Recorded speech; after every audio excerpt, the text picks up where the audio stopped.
நம்முடைய வேத புஸ்தகங்களை மத்தேயு எழுதின சுவிசேஷம் 11ஆம் அதிகாரம் 28ஆம் வசனம் முதல் 30ஆம் வசனம் வரைக்கும் நாம் கவனிக்கும்படி திருப்பிக் கொள்ளலாம். எல்லாரும் டைரி கொண்டு வந்திருக்கிறீங்க நம்புறேன். டைரி எடுத்துட்டு வந்து ஆலயத்தில் நோட்ஸ் எடுக்கிற பழக்கத்தை தயவு செய்து வளர்த்து கொள்ளுங்க. எல்லாருமே கிட்டத்தட்ட அதில் பங்கு பெற ஆரம்பிச்சிட்டீங்க. இன்னும் கொஞ்சம் பேர் புதுசாக இருக்கலாம், உங்களுக்கு இதை பற்றி தெரியாமல் இருக்கலாம். ஆனால் நம்ம சபையில் இதை நம்ம ஊக்குவிக்கிறோம். வசனத்தை கேட்பது, அதை குறிப்பெடுப்பது, அதை நம்ம சேர்த்து வைப்பது, அதை நம்ம புரிந்து கொள்வது ரொம்ப நல்லது. அதனால நீங்கள் அமைதியாக உட்கார்ந்து இல்லாமல் எல்லாருமே நோட்ஸ் எடுக்கிற பழக்கத்துக்குள்ளே வந்துருங்க. வசனத்தை நல்லா கவனிங்க. கர்த்தர் பெரிய காரியங்களை செய்வாராக. மத்தேயு 11ஆம் அதிகாரம் 28ஆம் வசனம் முதல் 30ஆம் வசனம் வரைக்கும் நம்ம எல்லாரும் சேர்ந்து ஒரு மனதோடு வாசிக்கலாமா? எல்லாரும் சேர்ந்து வாசிப்போம். வருத்தப்பட்டு பாரம் சுமக்கிறவர்களே, நீங்கள் எல்லாரும் என்னிடத்தில் வாருங்கள், நான் உங்களுக்கு இளைப்பாறுதல் தருவேன். நான் சாந்தமும் மனத்தாழ்மையுமாய் இருக்கிறேன். என் நுகத்தை உங்கள் மேல் ஏற்றுக்கொண்டு என்னிடத்தில் கற்றுக்கொள்ளுங்கள், அப்பொழுது உங்கள் ஆத்துமாக்களுக்கு இளைப்பாறுதல் கிடைக்கும். என் நுகம் மெதுவாயும் என் சுமை லகுவாயும் இருக்கிறது என்றார். கர்த்தருடைய பரிசுத்த நாமத்திற்கு மகிமை உண்டாவதாக. இந்த மாதத்துக்காக கர்த்தர் நம்ம கொடுத்த வாக்குத்தத்தம் யாத்திராகமம் 33ஆம் அதிகாரம் 14ஆம் வசனம். அதுல ஆண்டவர் நம்மோடு பேசின வார்த்தை, என் சமூகம் உனக்கு முன்பாக செல்லும், நான் உனக்கு இளைப்பாறுதல் தருவேன். I will give you rest. இந்த மாதத்துல கர்த்தர் கொடுத்த இந்த வார்த்தையை கடந்த ஞாயிற்றுக்கிழமையிலேயும் நாம் தொடர்ந்து தியானிக்க ஆரம்பித்தோம். அதுல நாம மத்தேயு 11ஆம் அதிகாரத்துல இயேசு சொன்னார் பாருங்க, நான் உங்களுக்கு இளைப்பாறுதல் தருவேன். இந்த வசனத்தை நாம் ஆதாரமாய் வைத்து இந்த பகுதியிலிருந்து தியானித்து கொண்டு வருகிறோம். கடந்த வாரம் நாம் இந்த வேத பகுதியின் முதல் பகுதியை நாம கவனித்தோம். அது என்ன கவனிச்சோம் அப்படின்னா, நாம இளைப்பாறுதலை பெற வேண்டுமானால் இயேசுவண்டை வர வேண்டும். இயேசுவை நெருங்குவதன் மூலமாக தான் நம் வாழ்க்கையில இளைப்பாறுதல் கிடைக்கும். இயேசு சொன்னார், வருத்தப்பட்டு பாரம் சுமக்கிறவர்களே, நீங்க என்ன பண்ணுங்க, என்னிடத்தில் வாருங்கள். நீங்க என் கிட்ட வந்தாதான் உங்களுக்கு என்ன கிடைக்கும்? இளைப்பாறுதல் கிடைக்கும். என் கிட்ட வராம உங்களுக்கு இளைப்பாறுதல் கிடைக்காது. அப்போ இயேசுவண்டை சேருவது, when we approach Jesus closely, only then we can find rest. அப்பதான் நமக்கு இளைப்பாறுதல் கிடைக்கும். இது கடந்த வாரம் நம்ம தியானித்தோம். இந்த வசனத்தை இன்னொரு பகுதிக்கு நம்ம இன்றைக்கு போக போறோம். 29ஆம் வசனம் படிங்க. அங்கே நாம் வாசிக்கிறோம், ஆண்டவர் சொல்லுகிறார், நான் சாந்தமும் மனத்தாழ்மையுமாய் இருக்கிறேன். என் நுகத்தை உங்கள் மேல் ஏற்றுக்கொண்டு என்னிடத்தில் கற்றுக்கொள்ளுங்கள், அப்பொழுது உங்கள் ஆத்துமாக்களுக்கு இளைப்பாறுதல் கிடைக்கிறதுக்கு இயேசுவண்டை வருகிறது மாத்திரம் இல்ல. இங்க இரண்டாவது இயேசு சொல்லுகிறார், என் நுகத்தை உங்கள் மேல் ஏற்றுக்கொள்ளுங்கள், என் நுகத்தை உங்கள் மேல் ஏற்றுக்கொள்ளுங்கள், அப்பொழுதுதான் உங்கள் ஆத்துமாக்களுக்கு இளைப்பாறுதல் கிடைக்கும். இந்த நுகம் அப்படின்ற வார்த்தையை சற்று விளக்க விரும்புகிறேன். நுகம் அப்படின்றது ஆங்கிலத்தில் யோக் அப்படின்ற வார்த்தை பயன்படுத்தப்பட்டிருக்கு. இந்த நுகம் அல்லது யோக் அப்படின்றது என்னன்னு கேட்டீங்கன்னா, பொதுவாக நீங்க மாட்டு வண்டியில பார்த்தீங்கன்னா, இந்த மாடு இந்த வண்டியை இழுக்கிறதுக்கு கழுத்துக்கு மேல என்ன செய்வாங்கன்னா ஒரு தண்டு ஒன்று இருக்கும். இந்த தண்டு இந்த கழுத்து மேல, இந்த குதிரை மேலேயோ அல்லது அது ஒரு மாட்டின் மேலேயோ அது இருக்கும்போது, காளையின் மேல இருக்கும்போது, அந்த தண்டு மேல வச்சுட்டு அந்த வண்டியை இழுத்துட்டு போகும். அந்த மேல இருக்க தண்டு இருக்கு பாருங்க, அதுதான் நுகம். இந்த தண்டை எதுக்கு வச்சிருக்கிறாங்க அப்படின்னு கேட்டா, இந்த மாடு இருக்கு பாருங்க, தன்னுடைய பலத்தை சரியாக பயன்படுத்தி தனக்கு பின்பாக கட்டப்பட்டிருக்கிற வாகனத்தை சரியான திசையில இழுத்துட்டு போறதுக்கு இது பயன்படும். ரெண்டு மாடு ஒரே தண்டுல பூட்டப்பட்டிருக்குன்னா ரெண்டும் ஒன்றா பேலன்ஸ் பண்ணி ஒரே நேரம் வண்டியை இழுத்துட்டு போறதுக்கு இந்த தண்டு ரொம்ப ரொம்ப பயன்படும். இந்த தண்டு ஆரம்பத்தில் இந்த மாடு ஏற்றுக்கொள்ளாது. ஏன்னா அது கொஞ்சம் ஹெவியா இருக்கும், வெயிட்டா இருக்கும். அதை பார்த்துருப்பீங்க நீங்க, நல்ல தண்டு நல்ல ஹெவியா இருக்கும். இது அது விரும்பாது. ஆனால் போக போக கண்டுபிடிக்கும், நாம் பிரயோஜனப்படணும்னா, நாம் பயன்படணும்னா, நான் என் எஜமானுக்கு ஆசீர்வாதமா இருக்கணும்னா இந்த தண்டை என் கழுத்து மேல போட்டாதான் நான் பயன்பட முடியும் அப்படின்னு சொல்லி அது பழக ஆரம்பிச்சிடும். இயேசு சொல்லுகிறாரு, உங்களுக்கு எப்ப ரெஸ்ட் வரும் அப்படின்னு கேட்டா, என்னுடைய நுகத்தை நீங்க சுமந்து கொள்ளுங்க. இப்ப நம்மளுக்கு ஒரு கேள்வி வருது, என்னங்க இயேசு வந்து என்கிட்ட வாங்க உங்களுக்கு ரெஸ்ட் தரேன்னு சொல்லிட்டு கழுத்து மேல நுகத்தை வைக்கிறேன்னு சொல்றாரு, கழுத்துக்கு மேல யோக்க போடுறான். நான் நினைச்சேன் நுகத்தை எல்லாம் எடுத்து போட்டுருவாருன்னு பார்த்தா நுகத்தை வந்து தூக்கி கழுத்து மேல வைக்கிறாரு. இது என்ன? இது வந்து கான்ட்ராஸ்டிங்கா இல்லையா?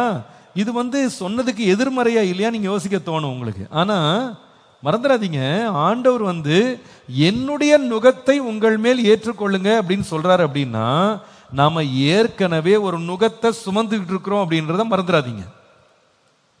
இதை குறித்து ஞானி பேசும்போது புலம்பலின் புஸ்தகம் 3ஆம் அதிகாரம் 27ஆம் வசனத்தை வாசிக்கும் போது, தன் இளம் பிராயத்தில் நுகத்தை சுமக்கிறது மனுஷனுக்கு நல்லதுன்னு போட்டிருக்கு.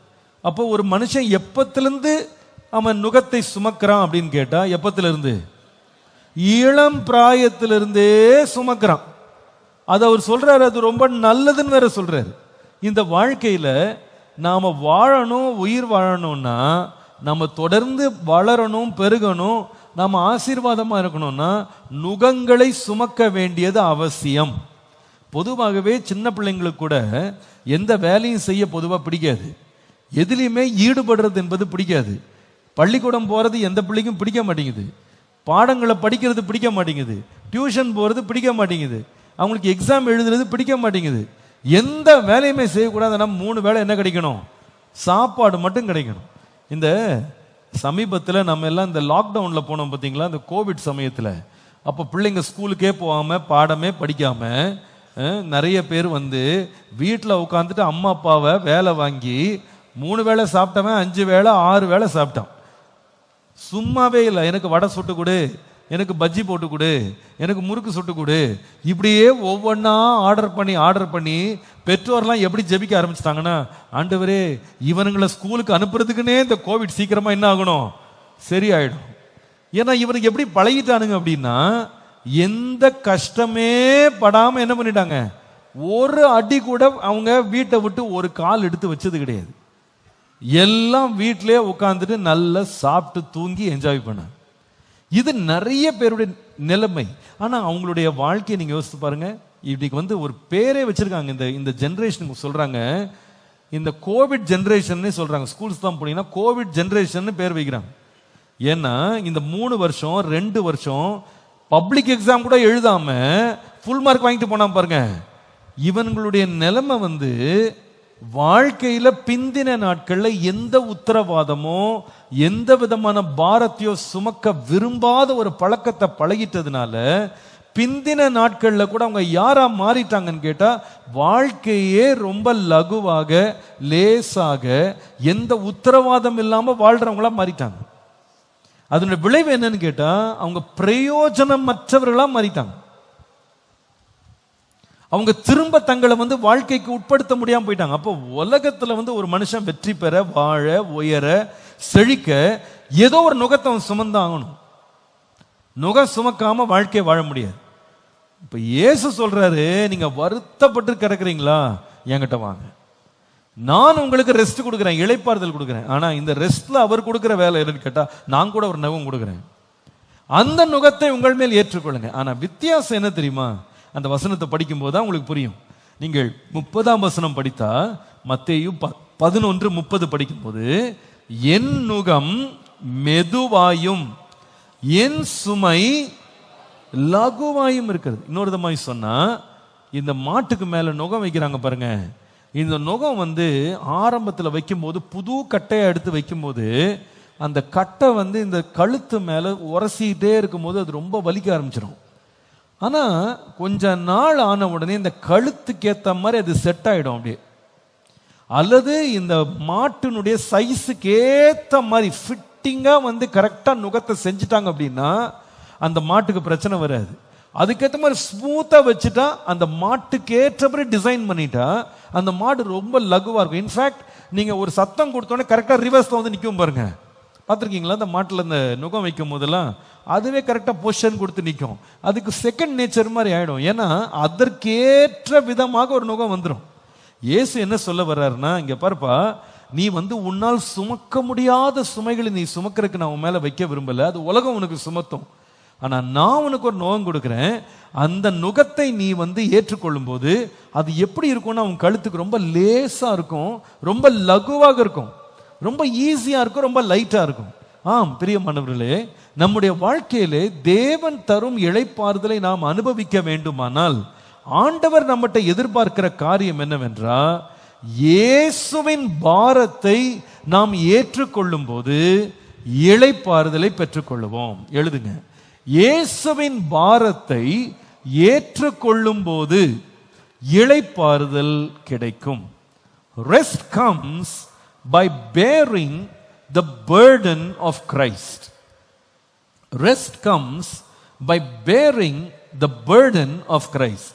இயேசு கிறிஸ்துவினுடைய பாரத்தை ஒருவன் சுமக்க ஆயத்தமாகும் போது அவனுக்கு என்ன கிடைக்கும்னா ரெஸ்ட், இளைப்பாறுதலை கர்த்தர் தருவேன் என்று சொல்லுகிறார். இதை குறித்து நம்ம கொஞ்சம் தியானிக்க போறோம். இயேசு கொடுக்கிற பாரங்கள் என்ன, அவருடைய லேசான லகுவான பாரங்கள் சொல்றாரு. இந்த பாரங்கள் எப்படி இருக்கும், அந்த பாரங்கள் என்ன, இன்னைக்கு அதை பற்றி ஒரு 3 காரியங்களை கவனிக்க போறோம். முதலாவது, இயேசு நமக்கு தருகிற பாரங்கள் எவை? முதல்ல அது வாசிங்க. 1 யோவான் 5ஆம் அதிகாரம் 3ஆம் வசனம். 1 யோவான் 5ஆம் அதிகாரம் 3ஆம் வசனம். நாம் தேவனுடைய கற்பனைகளை கை கொள்ளுவதே அவரிடத்தில் அன்பு கூறுவதாம், அவருடைய கற்பனைகள் பாரமானவைகள் அல்ல. சொல்லுங்க திரும்ப, என்ன பாரமானவைகள் அல்ல? அவருடைய கற்பனைகள் பாரமானவைகள் அல்ல. முதலாவது எழுதுங்க, the first burden of Christ is the commandments of Christ. கிறிஸ்துவின் பாரம் என்று சொல்வது என்னவென்றால் கிறிஸ்துவினுடைய கற்பனைகள், இயேசு கிறிஸ்து கொடுக்கிற கற்பனைகள். கர்த்தருடைய பரிசுத்த நாமத்திற்கு மகிமை உண்டாவதாக. கிறிஸ்துவின் கற்பனைகளை ஒரு மனிதன் தன்னுடைய கழுத்தின் மேல தன்னுடைய வாழ்க்கையில அவன் பாரமாக ஏற்றுக்கொள்வானால் நிச்சயமாய் நான் சொல்லுவேன், அந்த பாரம் அவனுக்கு லேசாக இருக்கும், லகுவாக இருக்கும், அது அவனை துன்புறுத்தாது, அது பாரமானது அல்ல. கிறிஸ்துவினுடைய பாரம் அப்படின்னு சொல்றது என்னுடைய நுகம் அப்படின்னு சொல்றாரு பாருங்க, என்னுடைய சுமை. அது என்னன்னு கேட்டா ஆண்டவர் நமக்கு தந்த கற்பனைகள். கர்த்தருடைய பரிசுத்த நாமத்திற்கு மகிமை உண்டாகுது. நல்லா கவனிங்க. இப்போ இயேசு சொல்றார், கற்பனைகளின்படி நீங்க செய்யும் போது பாரம் இல்லாம உணர்வீங்க. அது யோவான் நமக்கு சொல்லுகிறார். இப்ப பாருங்க, இயேசு வாழ்ந்த காலத்துல சில பரிசேயர்கள், சதுசேயர்கள், வேத பாரகர்கள் வாழ்ந்தாங்க. இவங்க மோசேயின் கற்பனையை பிரசங்கம் பண்ணினாங்க, மோசேயின் கற்பனையை போதிச்சாங்க. மோசேயின் கற்பனையை ரொம்ப ஸ்ட்ரிக்டா அவங்க தங்க வாழ்க்கையில செயல்படுத்தினாங்க. மற்றவர்களும் அப்படிதான் வாழணும்னு கட்டாயப்படுத்தினாங்க. ஆனா இதை குறித்து இயேசு சொன்ன வார்த்தையை பாருங்க. லூக்கா எழுதின சுவிசேஷம் 11ஆம் அதிகாரம் 46ஆம் வசனத்தை வாசித்து பாருங்க. லூக்கா 11:46.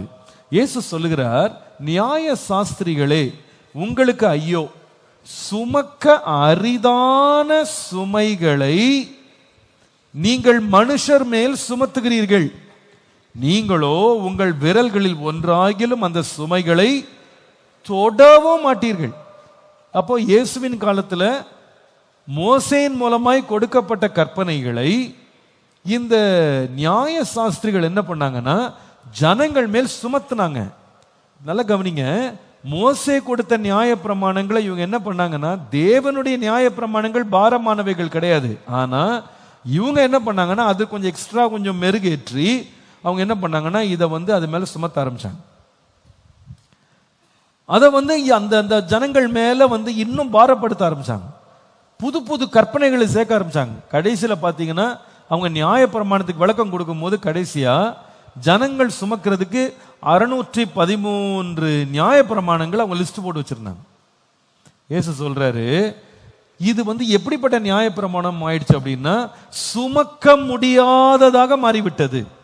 அவங்களால அதை பேர் பண்ணவே முடியல. பாருங்க, நியாய சாஸ்திரிகள் அதாவது யூதர்கள் மாத்திரம் இதை செய்யல.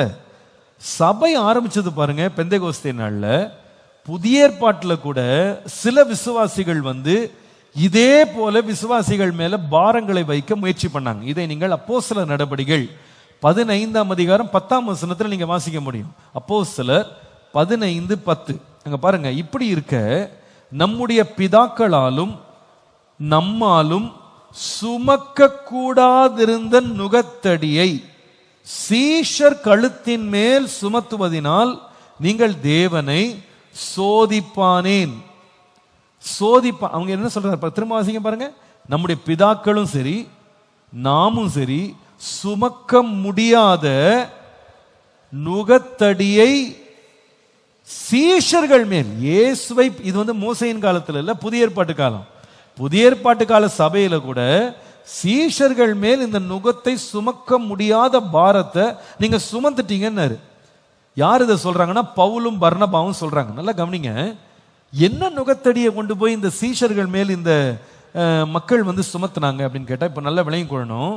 சபையில என்ன நடக்குன்னு கேட்டா, முதலாவது ரட்சிக்கப்பட்ட கூட்டம் யாருன்னு கேட்டா முழுசுமே யூதர்கள் தான். பெந்தேகோஸ்தே நாள்ல இந்த 120 பேர் அவங்க மேல் வீட்டு அறையில கூடி பரிசுத்தாவின் அபிஷேகத்தை பெற்றாங்க பாருங்க. இவங்க அத்தனை பேரும் யாருன்னா யாரு சொல்லுங்க? யூதர்கள். யாருமே அந்நியர்கள் கிடையாது, புறஜாதிகள் கிடையாது. அத்தனை பேரும் ஜூவிஷ் பீப்புள். ஆனா இந்த 120 பேர் அபிஷேகம் பெற்று நிறைஞ்சிருக்கும் போது பேதுரு எழும்பி பிரசங்கம் பண்ணார் பாருங்க. அன்றைக்கு ரட்சிக்கப்பட்ட 3000 பேரும் யார் தான்? யூதர்கள் தான்.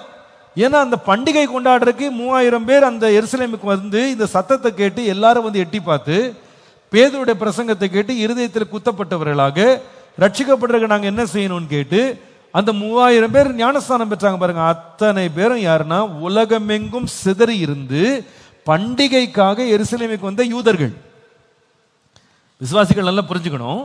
அப்ப சபை துவங்கும் போது ஒரே ஒரு கூட்டம் மட்டும்தான் இருந்தாங்க. அவங்க யாரு?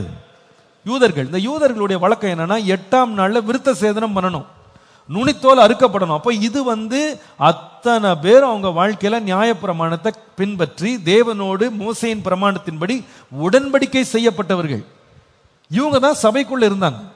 இப்ப என்ன நடக்குன்னு கேட்டீங்கன்னா, 15ஆம் அதிகாரத்துல அல்லது அதற்கு முன்பா கொர்நேலியின் வீட்டுக்குள்ளெல்லாம் என்ன நடக்குன்னா, புறஜாதிகளுக்குள்ளே சுவிசேஷம் போகுது. இப்ப இந்த புறஜாதிகள் யாருன்னா மோசேயின் பிரமாணத்துக்கு கீழே இல்லாதவங்க. அவங்க அந்நிய தேவர்கள் விக்கிரகங்களை ஆராய்ச்சிட்டு இருந்தவங்க.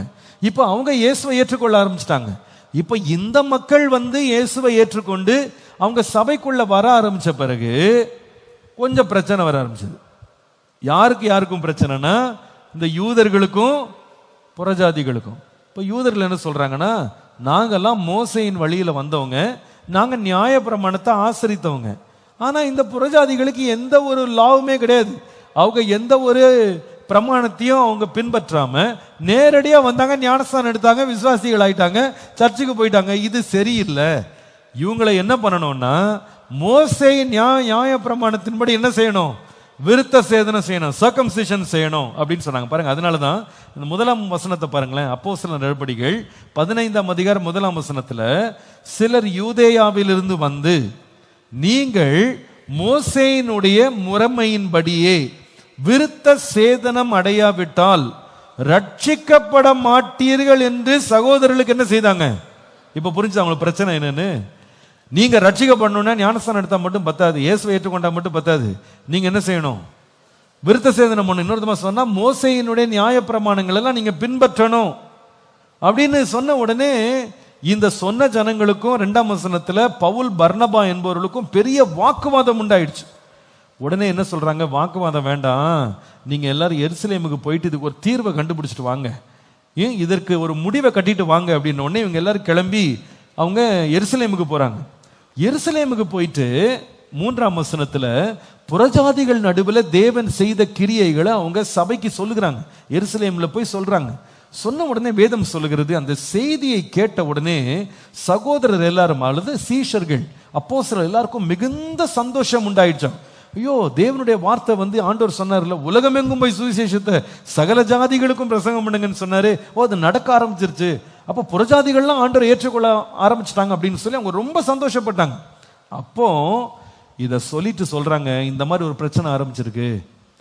நம்முடைய யூத சகோதரர்கள் எல்லாரும் வந்த புறஜாதிகள் எல்லாரையும் அவங்க மேல பாரத்தை சுமத்துறாங்க. என்ன பாரம்னா, மோசேயின் கற்பனைகளை கை கொள்வது அவசியம் அப்படின்னு சொல்லி அவங்க சொல்றாங்க அப்படின்னு சொல்லி இவங்க 5ஆம் வசனத்துல சொல்றாங்க. 10ஆம் வசனத்தில் அவர் சொல்லுகிறார், இப்போ நம்முடைய பிதாக்களாலும் சரி நம்மாலும் சரி சுமக்க முடியாத நுகத்தடியை சீஷர்கள் ஏன் இந்த புறஜாதிகள் மேல திரும்ப நீங்க சுமத்தி தேவனை சோதிக்கிறீங்க? சுமத்தாதீங்க. அப்ப அர்த்தம் என்னன்னா, எது சுமைன்னு கேட்டா, மோசேயின் மூலமாய் கற்பிக்கப்பட்டது சுமை, இயேசு மூலமாய் கற்பிக்கப்பட்டது லகுவானது. இதை நான் கொஞ்சம் விளக்க விரும்புறேன். மோசேயின் நியாயப்பிரமாணத்தை பற்றி கொஞ்சம் நம்ம படிக்கலாம். இந்த மோசேயின் நியாயப்பிரமாணம் எப்படிப்பட்டது? தயவுசெய்து என்னோட கொஞ்சம் நீங்க கரெக்டா ஃபாலோ பண்ணிட்டு வரணும், அப்போதான் உங்களுக்கு புரியும். ரோமருக்கு எழுதின நிருபம் 7ஆம் அதிகாரம் 12ஆம் வசனம். அங்கே இந்த நியாயப்பிரமாணத்தை குறித்து பவுல் சொல்லும் பொழுது பாருங்க, நியாயப்பிரமாணம் பரிசுத்தம் உள்ளதுதான், கற்பனையும் பரிசுத்தமாயும் நீதியாயும் நன்மையுமாயும் இருக்கிறது. இப்ப எல்லாரும் தயவு செய்து வாசித்தவங்கலாம் கற்பனையினுடைய 3 தன்மைகள் எனக்கு சொல்லுங்க பார்ப்போம். கற்பனை எப்படிப்பட்டது? முதலாவது பரிசுத்தமானது. அந்த வசனத்தை படிச்சு சொல்லுங்க. பரிசுத்தமானது, நீதியானது, நன்மையானது. மோசேயின் பிரமாணத்தை பற்றி சொல்றாரு. நீங்க தயவு செய்து மோசேயின் பிரமாணம் தான் பொல்லாத பிரமாணம் தயவு செய்து நினைக்காதீங்க. அது பாரம் உள்ளது தான், இல்லைன்னு சொல்லலை. ஆனா பாரமா இருக்கிறதுனால அது மோசமானதுன்னு அர்த்தம் கிடையாது. அது எப்படிப்பட்ட பிரமாணம் தான்? பரிசுத்தமுள்ள பிரமாணம், நீதி உள்ள பிரமாணம், நன்மையான பிரமாணம். சொன்னா it was a perfect law, ரொம்ப பெர்ஃபெக்ட். அதுல எந்த பழுதுமே கிடையாது, எந்த குறையுமே கிடையாது. நியாயப்பிரமாணம் என்பது நீதி உள்ளதாக, நன்மையானதாக, பரிசுத்தம் உள்ளதாக இருக்கிறது. இதை குறித்து சங்கீதக்காரன் எழுதும் போது தயவு செய்து சங்கீதம் 19ஆம் சங்கீதம் வாசிங்க. 19ஆம் சங்கீதத்தில் 7 முதல் 9 வசனங்களை நம்ம எல்லாரும் ஒரு முறை சேர்ந்து வாசிக்கலாமே. நல்ல வேத பகுதி, சேர்ந்து வாசித்தா கொஞ்சம் நல்லா இருக்கும். வாசிக்கலாம், எல்லாம் சேர்ந்து வாசிப்போம். கர்த்தருடைய வேதம் எப்படிப்பட்டது? குறைவற்றது, ஆத்துமாவை உயிர்ப்பிக்கிறதா இருக்கிறது. கர்த்தருடைய சாட்சி சத்தியம் உள்ளதா இருக்கிறது. பேதையை ஞானியாக்குகிறதா இருக்கிறது. அப்புறமா கர்த்தருடைய நியாயங்கள் செம்மையா இருக்கிறது, இருதயத்தை சந்தோஷிப்பிக்கிறதா இருக்கிறது. கர்த்தருடைய கற்பனை தூய்மையா இருக்கிறது, கண்களை தெளிவிக்கிறதா இருக்கிறது. கர்த்தருக்கு பயப்படுகிற பயம் சுத்தமும் என்றைக்கும் நிலைக்கிறதுமா இருக்கிறது. கர்த்தருடைய நியாயங்கள் உண்மையும் அனைத்தும். கிட்டத்தட்ட 10 காரியங்களை சொல்றாரு. ஒண்ணு கூட கர்த்தருடைய வேதம் ரொம்ப பிரச்சனைங்க, ரொம்ப மோசமானதுங்க, ரொம்ப குறைவுள்ளதுங்க, தேவையே இல்லாததுங்க அப்படின்னு சொல்லவே இல்லை. குறைவில்லாததுதான் தேவனுடைய வார்த்தை. இந்த சங்கீதக்காரன் பேசுற வேதம்னு சொல்றது மோசேயினுடைய நியாயப்பிரமாணம் நிறைந்திருந்த பழைய ஏற்பாட்டை பற்றி பேசுறாரு. அது குறைவற்றது, நீதி உள்ளது, பரிசுத்தம் உள்ளது. இப்ப நல்லா கவனிங்க, இந்த நீதி உள்ள, பரிசுத்தம் உள்ள, நன்மையான இந்த நியாயப்பிரமாணம் எப்படிங்க மனுஷனுக்கு பாரம் ஆயிடுச்சு? ஏன் அது பாரமாச்சு? அது காரணம் என்ன தெரியுமா? சில காரணங்களும் காண்பிக்கிறேன். நம்பர் 1, எபிரேயருக்கு எழுதின நிருபம் 10ஆம் அதிகாரம் 1 முதல் 4. எபிரேயர் 10 1 முதல் 4. இப்படி இருக்க நியாயப்பிரமாணமானது வரப்போகிற நன்மைகளின் பொருளாயிராமல் அவைகளின் நிழலாய் மாத்திரம் இருக்கிறபடியால் வருஷந்தோறும் இடைவிடாமல் செலுத்தப்பட்டு வருகிற ஒரே விதமான பலிகளினாலே அவைகளை செலுத்த வருகிறவர்களை ஒரு காலும் பூரணப்படுத்த மாட்டாது. திரும்ப சொல்றேன், அது வருஷந்தோறும் இடைவிடாமல் அவங்க அந்த பலியை செலுத்தினாலும் அந்த பலிகள் அவர்களை என்ன செய்யாது? அப்ப எழுதுங்க. நம்பர் 1, ஏன் இந்த நியாயப்பிரமாணம், நல்ல நியாயப்பிரமாணம், பரிசுத்தமான நியாயப்பிரமாணம், பூரணமான நியாயப்பிரமாணம் ஏன் பாரம் ஆயிருச்சு அப்படின்னு கேட்டா, number 1, the law lacks power to cleanse. நியாயப்பிரமாணம் ஒருவரை சுத்திகரிக்கும் வல்லமை இல்லாத ஒன்று. நியாயப்பிரமாணம் சுத்திகரிக்கும் வல்லமை அற்றதா இருந்தது. அந்த நியாயப்பிரமாணம் நிழலாக இருந்தது, பொருள் அதுல இல்லை. அதனால அதுக்கு சுத்திகரிக்கிற வல்லமை கிடையாது. அதனால அந்த நியாயப்பிரமாணத்தை ஒரு மனுஷன் வருஷந்தோறும் கடைபிடிக்கணும். ஆனா அவனுக்கு அதுல இருந்து ஒரு விடுதலையே கிடையாது, வாழ்க்கையில் எந்த மாற்றமுமே கிடையாது. அது அவனை சுத்திகரிக்காது, பரிசுத்தப்படுத்தாது. அதனால அவர் சொல்றாரு, ஒரு முறை இல்ல, வருஷம் தோறும் பலி செலுத்தி பலி செலுத்தி பலி செலுத்தி கடைசியில் என்னப்பா உனக்கு நடந்துச்சு கேட்டா, இதை பரிசுத்தம் நடந்துச்சா, முழுசு சுத்தமாயிட்டியான்னு கேட்டா கிடையாது, எனக்கு சுத்திகரிப்பு இல்லை அப்படின்னு நியாயப்பிரமாணம் நமக்கு சொல்லுது. ரெண்டாவது பாருங்க, இந்த நியாயப்பிரமாணத்தினுடைய இன்னொரு பிரச்சனையை ரோமருக்கு எழுதின நிருபம் 7ஆம் அதிகாரம் 18ஆம் வசனத்தில் அப்போஸ்தலனாகிய பவுல் சொல்லுகிறார். அவர் சொல்லுகிறார், அது எப்படி எனில், என்னிடத்தில் அதாவது என் மாம்சத்தில் நன்மை வாசமாய் இருக்கிறது இல்லை என்று நான் அறிந்திருக்கிறேன், நன்மை செய்ய வேண்டும் என்கிற விருப்பம் என்னிடத்தில் இருக்கிறது, நன்மை செய்வதோ என்னிடத்தில் இல்லை. அப்ப அர்த்தம் என்னன்னா, இந்த நியாயப்பிரமாணம் பாருங்க, வருஷந்தோறும் பலி செலுத்த சொன்னா கூட இது ஒரு மனுஷனை சுத்திகரிக்கல. ஏன் சுத்திகரிக்கலன்னு சொன்னா, நியாயப்பிரமாணத்துல பிரச்சனை இருக்குன்னு நினைச்சிடாதீங்க. நியாயப்பிரமாணம் நல்லதுதான், நீதி உள்ளதுதான், பரிசுத்தம் உள்ளதுதான், அது நன்மையானதுதான். ஆனா பிரச்சனை என்னன்னா, இந்த நியாயப்பிரமாணத்தை செய்ய வந்தான் பாருங்க மனுஷன், அவனுடைய மாமிசம் பலவீனமானது. எழுதுங்க ரெண்டாவது, the law was weakened by our flesh. நியாயப்பிரமாணம் நம்முடைய மாம்சத்தினாலே பலவீனப்பட்டிருந்தது. இந்த நியாயப்பிரமாணம் நல்லதுங்க, நீதி உள்ளது, பரிசுத்தம் உள்ளது. ஆனா இந்த நியாயப்பிரமாணத்தை ஒரு மனுஷன் செய்ய முற்பட்டா கூட அது அவனுக்கு எந்த நன்மையும் கொடுக்காம அவனை பாரப்படுத்துகிறதா மாறினதுக்கு காரணம் என்னன்னா, இந்த நியாயப்பிரமாணத்தை நிறைவேற்றுறதுக்கு மனுஷனுக்கு மாம்சத்துல என்ன இல்லைன்னா பலன் இல்லை. எல்லாரும் சொல்லுங்க, என்ன இல்லை? அதான் சொல்றாரு, எனக்கு விருப்பம் இருக்குங்க, நல்லா இருக்கணும்னு விரும்புறேன், நியாயப்பிரமாணத்தை செய்யணும்னு விரும்புறேன், அந்த நன்மையான நியாயப்பிரமாணம், நீதியான நியாயப்பிரமாணம், பரிசுத்தமான நியாயப்பிரமாணத்தை செய்யணும்னு நினைக்கிறேங்க. விருப்பம் இருந்தாலும் செய்யறதுக்கு என்கிட்ட பலன் இல்லை. டெய்லி சத்தியம் பண்றேன், இதை நான் இனிமேல் செய்ய மாட்டேன்னு சத்தியம் பண்றேன், ஆனா காரியம் நடக்கும்போது அதை சாதிக்கிறதுக்கு முடியல, அதை நிறைவேற்றி முடிக்க எனக்கு பலன் இல்லை.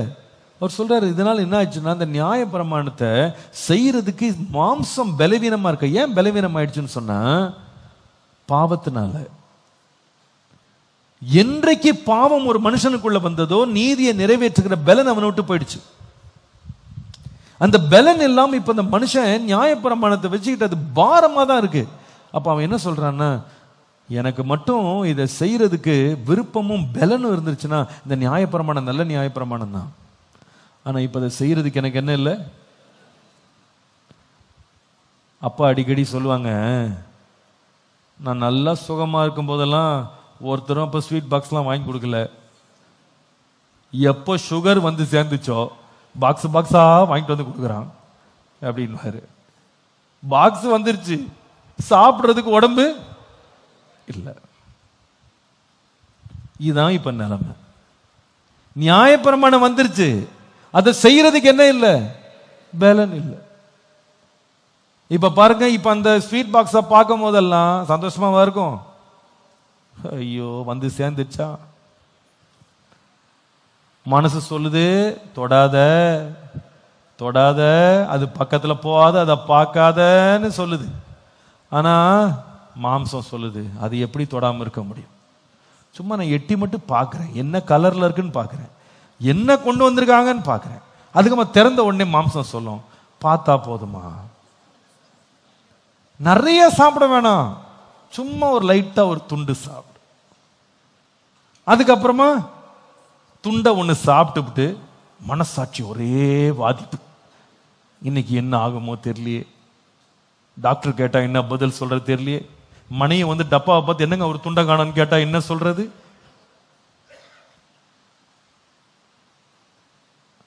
ஸ்வீட் நல்லது தாங்க, ஆனா அதை சாப்பிடுற உடம்புல என்ன இல்லை, பலன் இல்லை. நியாயப்பிரமாணம் நல்லது, ஆனா அந்த நியாயப்பிரமாணத்தை ஏற்றுக்கொள்றதுக்கு மாம்சத்துல என்ன இல்லை, பலன் இல்லை. இப்போ என்ன ஆண்டவர் செய்தார் பாருங்க, ரோமருக்கு எழுதின நிருபம் 8ஆம் அதிகாரம் 3ஆம் வசனம். அது எப்படி எனில், மாம்சத்தினாலே பலவீனப்பட்ட நியாயப்பிரமாணம் செய்யக்கூடாததை தேவனே செய்து முடிக்கிறதற்காக தம்முடைய குமாரனை, அதாவது இயேசு கிறிஸ்துவை நம்முடைய பாவ மாமிசத்தின் சாயலாக, பாவத்தை போக்குகிற பலியாக தேவன் அனுப்பி வைத்து அந்த மாம்சத்துல பாவத்தை ஆக்கினைக்குள்ளாக தீர்த்து போட்டார். அல்லேலூயா. புரிஞ்சதுன்றவங்க ராமேன்னு சொல்லுங்க. இப்ப புரிஞ்சிருச்சா உங்களுக்கு? என் மாம்சம் நியாயப்பிரமாணத்தை சுமக்கிறதுக்கு பலன் இல்லை. அதனால தேவன் என்ன பார்த்தாருன்னா, ஐயோ நல்ல நியாயப்பிரமாணத்தை கொடுத்து கூட இவனுக்கு பயன்பட மாட்டேங்குது, இவனால பயன்படுத்த முடியலையே, அப்ப என்ன செய்யலாம் அப்படின்னா தானே அந்த மாம்சத்தில் இறங்கி வந்துட்டார். அவர் கொடுத்த நியாயப்பிரமாணத்தை 100% நிறைவேற்றி முடிச்சார். 100% நியாயப்பிரமாணத்தை நிறைவேற்றினார். நியாயப்பிரமாணத்தை நிறைவேற்றினார் அர்த்தம் என்ன? நியாயப்பிரமாணம் சொன்ன அத்தனை கற்பனையின்படி இயேசு இந்த உலகத்தில் வாழ்ந்தார். இன்ஃபேக்ட் இன்னும் சொல்ல போனா நியாயப்பிரமாணத்தின் எழுத்தை அல்ல, நியாயப்பிரமாணத்துக்குள்ள இருந்த ஆவி அல்லது அதற்குள்ள இருந்த எண்ணங்களை கூட நிறைவேற்றினார். முழுவதும் குற்றமற்றவராய் வாழ்ந்தார். ஆனா பாவ மாம்சத்துல வந்ததுனால அவருடைய நோக்கம் என்னவா இருந்ததுன்னா, இந்த மாம்சத்துல பலவீனப்பட்ட மனுஷன் எல்லாம் இந்த நியாயப்பிரமாணத்தை செய்ய முடியாம பாவத்தை தம் மேல குமிச்சு வச்சிருக்கிறானே, இந்த பாவத்திற்கு நியாயப்பிரமாணம் சொல்ற தண்டனை என்னன்னா மரணம். இயேசு சொல்றாரு, அந்த மரணத்தை கூட நான் ஏத்துக்கிறேன். அதற்காக தான் இயேசு சிலுவைக்கு போனார். சிலுவையில போய் அந்த நியாயப்பிரமாணம் டிமாண்ட் பண்ணிச்சு பாருங்க, பாவத்தின் சம்பளம் மரணம் அப்படின்றது டிமாண்ட் பண்ணிச்சு பாருங்க. அந்த டிமாண்டை என்ன பண்ணாருன்னா தன்னுடைய சரீரத்தில் அவரே நிறைவேற்றி முடிச்சிட்டாரு. வேற ஒன்றை பலியா கொடுக்க வேணாம், நானே என்ன பலியா கொடுக்கிறேன் அப்படின்னு ஒரே தரம் நமக்காய் அடிக்கப்பட்டு நியாயப்பிரமாணத்துக்கு ஒரு முடிவை கட்டினார். இப்ப பாருங்க நடக்கிறது என்னன்னு கேட்டீங்கன்னா, நியாயப்பிரமாணத்தை ஆண்டவர் சிலுவையில பரிகரிச்சு முடிச்சிட்டதுனால இனி நாம அதே நியாயப்பிரமாணத்தை சுமக்க வேண்டிய அவசியம் இல்ல. இப்ப நமக்கு வைக்கப்பட்டிருக்கிறது என்னன்னு கேட்டா, மோசே நியாயப்பிரமாணம் கிடையாது, கிறிஸ்துவின் பிரமாணம். எல்லாரும் சொல்லுங்க, கிறிஸ்துவின் பிரமாணம். கிறிஸ்துவின் பிரமாணம் என்ன? வாசிங்க, யோவான் 13:34. யோவான் 13:34. அங்க இயேசு சொல்லுகிறார், நீங்கள் ஒருவரில் ஒருவர் அன்பாயிருங்கள், நான் உங்களில் அன்பாயிருந்தது போல நீங்களும் ஒருவரில் ஒருவர் அன்பாயிருங்கள் என்கிற புதிய கட்டளையை உங்களுக்கு கொடுக்கிறேன். பழைய பிரமாணம் இல்ல, இது என்ன பிரமாணம்? புதிய பிரமாணம். புதிய பிரமாணம் என்னன்னா அன்பாயிருங்க, அன்பாயிருங்க. ஒரு நியாய சாஸ்திரி இயேசு இடத்துல இருந்து கேட்டான், நியாய பிரமாணத்துல பெரிய பிரமாணம் என்ன? முதலாம் கற்பனை என்னன்னா, தேவனாகிய கர்த்தரிடத்தில் அன்பு கூறு. இரண்டாம் கற்பனை நீ உன்னில் அன்பு கூறுகிறது போல பிறனிலும். இதை நீ செய்தான் நியாய பிரமாணத்தை நிறைவேற்றி முடிச்சிருவேன். அப்ப அவர் என்ன பண்றாருன்னு கேட்டா, நியாய பிரமாணத்தை தேவன் எப்படி நம்மளுக்கு கொடுக்கிறார் பேக்கேஜ் பண்ணினா, அன்பு தான்பா, அன்பாயிரு, தேவனிடத்தில் அன்பாயிரு. ரெண்டாவது, உன்னை போல பிறனிடத்துல எப்படி இரு? அன்பாயிரு. நான் சொல்லுவேன், இந்த பிரமாணத்தை ஒரு மனுஷன் தான் வாழ்க்கையில் ஏற்றுக்கொள்ளுவானால் அவன் என்ன சொல்லுவான் தெரியுமா? இயேசு எனக்கு கொடுத்த அவருடைய பிரமாணமாகிய நியாய பிரமாணம் அது எனக்கு நுகமாக இருக்கு. அந்த நுகம் எப்படி இருக்குன்னா, பாரமானது இல்லை, அது ரொம்ப லேசா இருக்கு. ஹல்லேலூயா. நம்முடைய பாரங்கள் எல்லாம் இயேசு சுமந்து கொண்டார். நம்மகிட்ட கொடுத்த கற்பனை என்னன்னு கேட்டா, அன்பு கூறுப்பா, தேவனிடத்தில் அன்பு கூறு, மனுஷனிடத்தில் அன்பு கூறு. எல்லா கற்பனைக்கும் இதுதான் அடிப்படை. அன்பு இல்லாதவன் தேவனை அறியான். ஒருவன் நான் அன்பாயிருக்கிறேன் என்று சொல்லியும் தன் சகோதரனிடத்தில் அன்பு இல்லாமல் இருந்தால் அவனுக்கு தேவனுடைய அன்பு இல்லை, அவன் பொய்யனா இருக்கிறான். நம்முடைய வாழ்க்கையில இந்த லகுவான பாரத்தை இயேசு எப்படி கொடுக்கிறார்னா, அவருடைய பாரமாகிய அன்பு.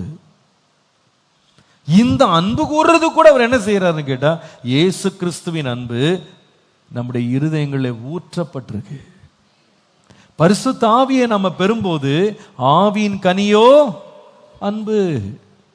ஆவியானவர் அன்பு கூறுறதுக்கு உதவி செய்யறாரு. இதுக்கு மேல என்ன லேஸ் ஆகணும் சொல்லுங்க? நம்ம பாரம் இல்லாம வாழணும்னா ஒரே ஒரு கேள்வி கேட்டா, ஒரே ஒரு ஜெபம் பண்ணா போதும். ஆண்டவரே, உம்முடைய அன்பினால் என் உள்ளத்தை நிரப்பப்பா, என்னை நிரப்புங்க. அன்பு உள்ள நிறைஞ்சிரும் அப்படின்னா நம்ம சுமையோட வாழ வேண்டியதில்லை, நம்ம லேசாக வாழலாம். நம்ம பழைய நியாய பிரமாணங்களை அல்ல, அந்த எழுத்துக்களை ஆண்டவர் சிலுவையில் அடிச்சிட்டாரு. ஆவியின்படி நமக்கு பிரமாணத்தை கொடுத்து அன்பிலே நடக்கும்படி கர்த்தர் நம்மை நடத்தி இருக்கிறார். அப்ப நம்ம லைஃப் லேசா மாறணும். இயேசு அவருடைய லேசான நுகம், பாரமில்லாத பாரத்தை நம்ம கொடுக்கிறேன் அப்படின்னு சொன்னது எவ்வளவு அருமையா இருக்கு.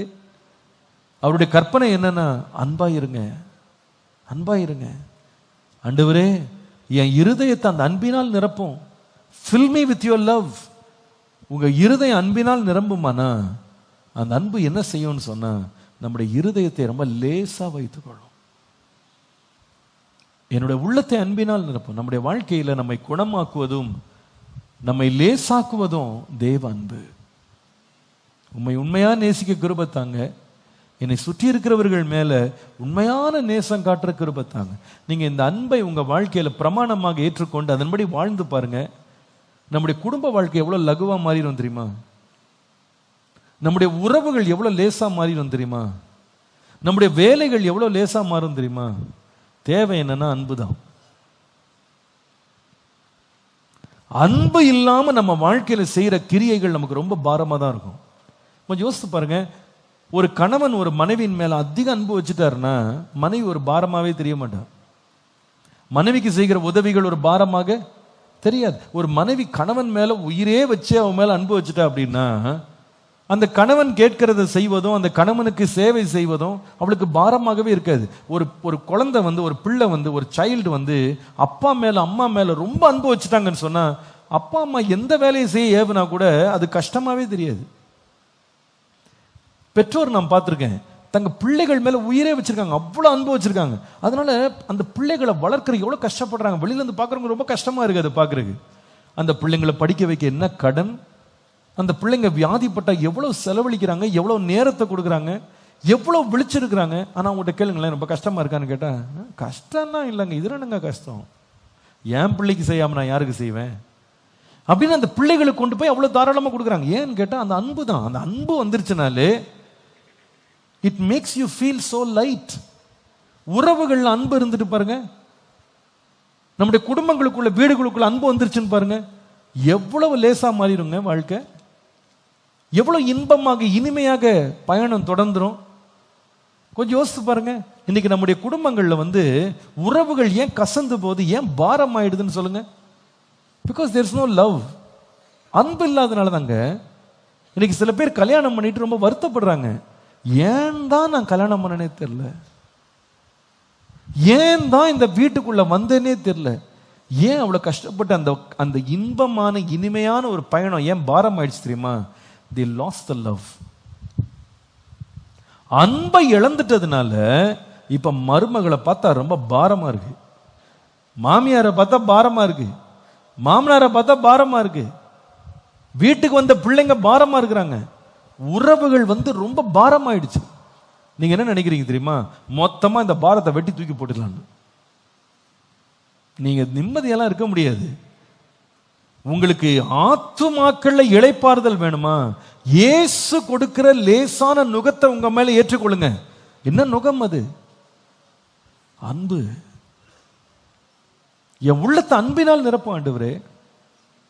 நீங்க நிறைய பேர் நினைக்கிறேன் மனைவியை மாத்திட்டா வாழ்க்கை ரொம்ப லேசாயிடும்.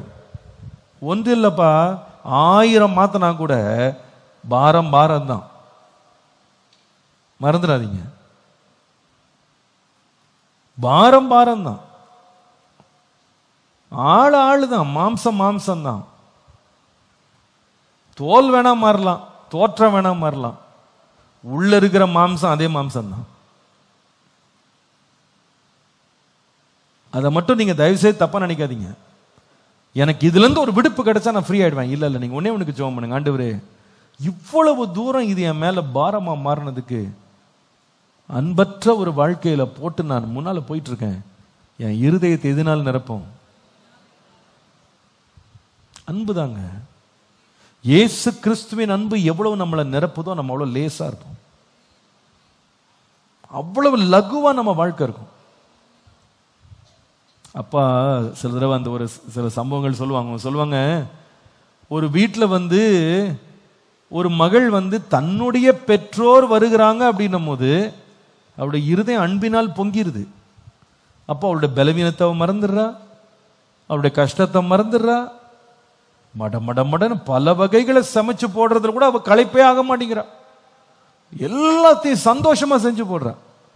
ஆனா அதே வேளையில அவருடைய கணவருடைய வீட்டார் வர்றாங்க, அப்பா சொல்லுவாங்க இன்ஸ்டன்ட் தலைவலி வந்துடும், இன்ஸ்டன்ட் வயிற்று வலி வந்துடும், கையும் ஓடாது காலும் ஓடாது, ஹோட்டல்ல வாங்கி கொடுத்துருக்க. ஏன் அப்படி சொன்னாங்க? அதே மாமியார் அதே மாமனார்ட்ட ஒரு அன்பான உறவு இருக்குன்னு வச்சுக்கிடுங்களேன். நான் எத்தனையோ குடும்பங்களை பார்த்துருக்கேன். அந்த மாதிரி ஒரு அன்பான உறவு இருந்தா கையும் வலிக்காது காலும் வலிக்காது. அன்பு தாங்க தேவை, அன்பு. இயேசு கிறிஸ்துவின் அன்பினால் நம்முடைய உள்ளத்தை நிரப்பணும் ஆண்டவரேன்னு கேளுங்க. வேதம் சொல்லுது, அன்பு சகலத்தையும் தாங்கும், சகலத்தையும் சகிக்கும், சகலத்தையும் தாங்கும். அன்பை போல நம்மை லகுவாக்குறது ஒண்ணும் இல்லை. ஏன் தெரியுமா? அது கிறிஸ்துவின் பிரமாணம், கிறிஸ்துவின் பிரமாணம். ஊழியம் கூட எடுத்துக்கிடுங்க, அது லகுவா இருக்கணுமா லேசா இருக்கணுமா? ஒன்னே ஒன்று தாங்க, நல்ல ஹெல்த் இருக்கிறதுனால இல்லை, நான் பார்த்துட்டேன். இதை நல்ல ஹெல்த்னால கிடையாது, உற்சாகம் இருக்கிறதுனாலாம் கிடையாது, அன்பு தாங்க. தேவன் மேல் ஒருவனுக்கு ஆழமான அன்பு இருந்துருச்சுன்னா எவ்வளவும் ஓடுறது அவனுக்கு கஷ்டமாவே இருக்காது, எவ்வளவும் செய்யறது அவனுக்கு கஷ்டமாவே இருக்காது, ஒரு பாரமாவே தெரியாது, அது ஒரு டயர்ட்னஸே வராது. ஏன்னா I'm filled with the love of Jesus. அதனால தானே பவுல் சொல்லுவாரு, இயேசு கிறிஸ்துவின் அன்பை விட்டு எங்களை யாராவது பிரிக்க முடியுமா? உயர்வோ தாழ்வோ, துன்பமோ வியாகுலமோ, பசியோ பட்னியோ, அதெல்லாம் ஒண்ணு எங்களை சேதப்படுத்தாது. ஏன்னா எங்க ஹார்ட் ஃபுல்லா ஆண்டவரோட அன்பினால் நிறைஞ்சிருக்கு. இந்த காலையில ஆண்டவரே நான் வருத்தத்தோட வாழ்றேன், எப்படி இந்த வருத்தத்திலிருந்து நான் இளைப்பாறுதலுக்கு போறது? ஒரே ஒரு காரியம்தான், என்னுடைய நுகத்தை சுமந்து கொள்ளுங்க, என்னுடைய நுகத்தை ஏற்றுக்கொள்ளுங்க. என் நுகம் ரொம்ப லேசானது. தேவன் கொடுக்கிற நுகமும் தேவன் கொடுக்கிற பாரமும் என்ன என்று கேட்டா, உங்களுக்கு ஒரு புதிய பிரமாணத்தை நான் தர்றேன். மோசேயின் பிரமாணம் சுமக்க கூடாது இருந்தது, நம்முடைய பிதாக்களும் சுமக்க முடியல, நம்மாலையும் சுமக்க முடியல. இந்த பாரத்தை எல்லாம் இயேசு தன்மேல் சிலுவையில் ஏற்றுக்கொண்டார். நமக்கு புதிய பிரமாணம் என்னன்னா, அன்பு கூறுப்பா, அன்புல நடங்க, ஒருவரில் ஒருவர் ஆழமான அன்புள்ளவர்களா இருங்க. அந்த அன்பு லேசான நுகத்தை கொடுக்கும். இந்த கர்த்தர் நம்முடைய இருதயங்களுக்குள்ள அந்த அன்பை தருவாராக. இந்த காலையில் ஆண்டவரே அந்த அன்பினால் என் உள்ளத்தை நிரப்புங்கன்னு கேளுங்க. தேவ அன்பு எனக்குள்ள ஊற்றப்படட்டும்.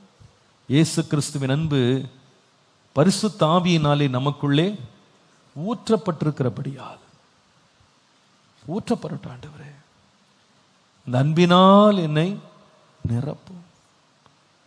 அன்புதான் பிரதானம், அதனால என்னை நிரப்புங்க ஆண்டவரே. எத்தனை பேர் கர்த்தர்ட்ட கேட்க விரும்புறீங்க? அப்படியே ஒரு நிமிஷம் ரெண்டு கையை உயர்த்தி சொல்லுங்க, இயேசுவே உம்முடைய லேசான பாரமாகிய அன்பினால், அந்த அன்பின் கற்பனையினால் என்னை நிரப்பும்னு கேளுங்க. ஓ ஹல்லேலூயா. உம்முடைய அன்பு என்னை நெருக்கி ஏவட்டும் ஆண்டவரே. தேவனிடத்திலே அன்பு, மனுஷரிடத்திலே அன்புள்ளவனாய், அன்புள்ளவளாய் என்னை மாற்றுங்க. என் வீட்டுல, குடும்பத்துல, உறவுகள்ல, ஊழியத்துல, எந்த இடத்துக்கு நான் போனாலும் அன்பினால் நிறைந்த ஒரு வாழ்வை எனக்கு தாங்க ஆண்டவரே. Thank you Jesus, thank you Jesus. கர்த்தர் நல்லவர். சோ முதலாவது இயேசு நமக்கு கொடுக்கிற பாரத்தை சுமந்தால் நமக்கு இளைப்பாறுதல் கிடைக்கும். அது என்ன நுகம் என்று கேட்டா, முதலாவது கிறிஸ்துவின் கற்பனை, the commandments of Christ. இரண்டாவது இயேசு கொடுக்கிற நுகம் எப்படிப்பட்டது? மத்தேயு எழுதின சுவிசேஷம் 16ஆம் அதிகாரம் 24ஆம் வசனம். மத்தேயு 16:24. அப்பொழுது இயேசு தம்முடைய சீஷர்களை நோக்கி, ஒருவன் என்னை பின்பற்றி வர விரும்பினால் அவன் தன்னைத்தான் வெறுத்து தன் சிலுவையை எடுத்துக்கொண்டு என்னை பின்பற்ற கடவன். என்னுடைய நுகத்தை உங்கள் மேல் ஏற்றுக்கொள்ளுங்கள். நான் கொடுக்கிற நுகத்தை ஏற்றுக்கொள்ளுங்க. இயேசு கொடுக்கிற நுகம் என்ன? 2வது எழுதுங்க. The burden of Christ is my cross. இது என் சிலுவை.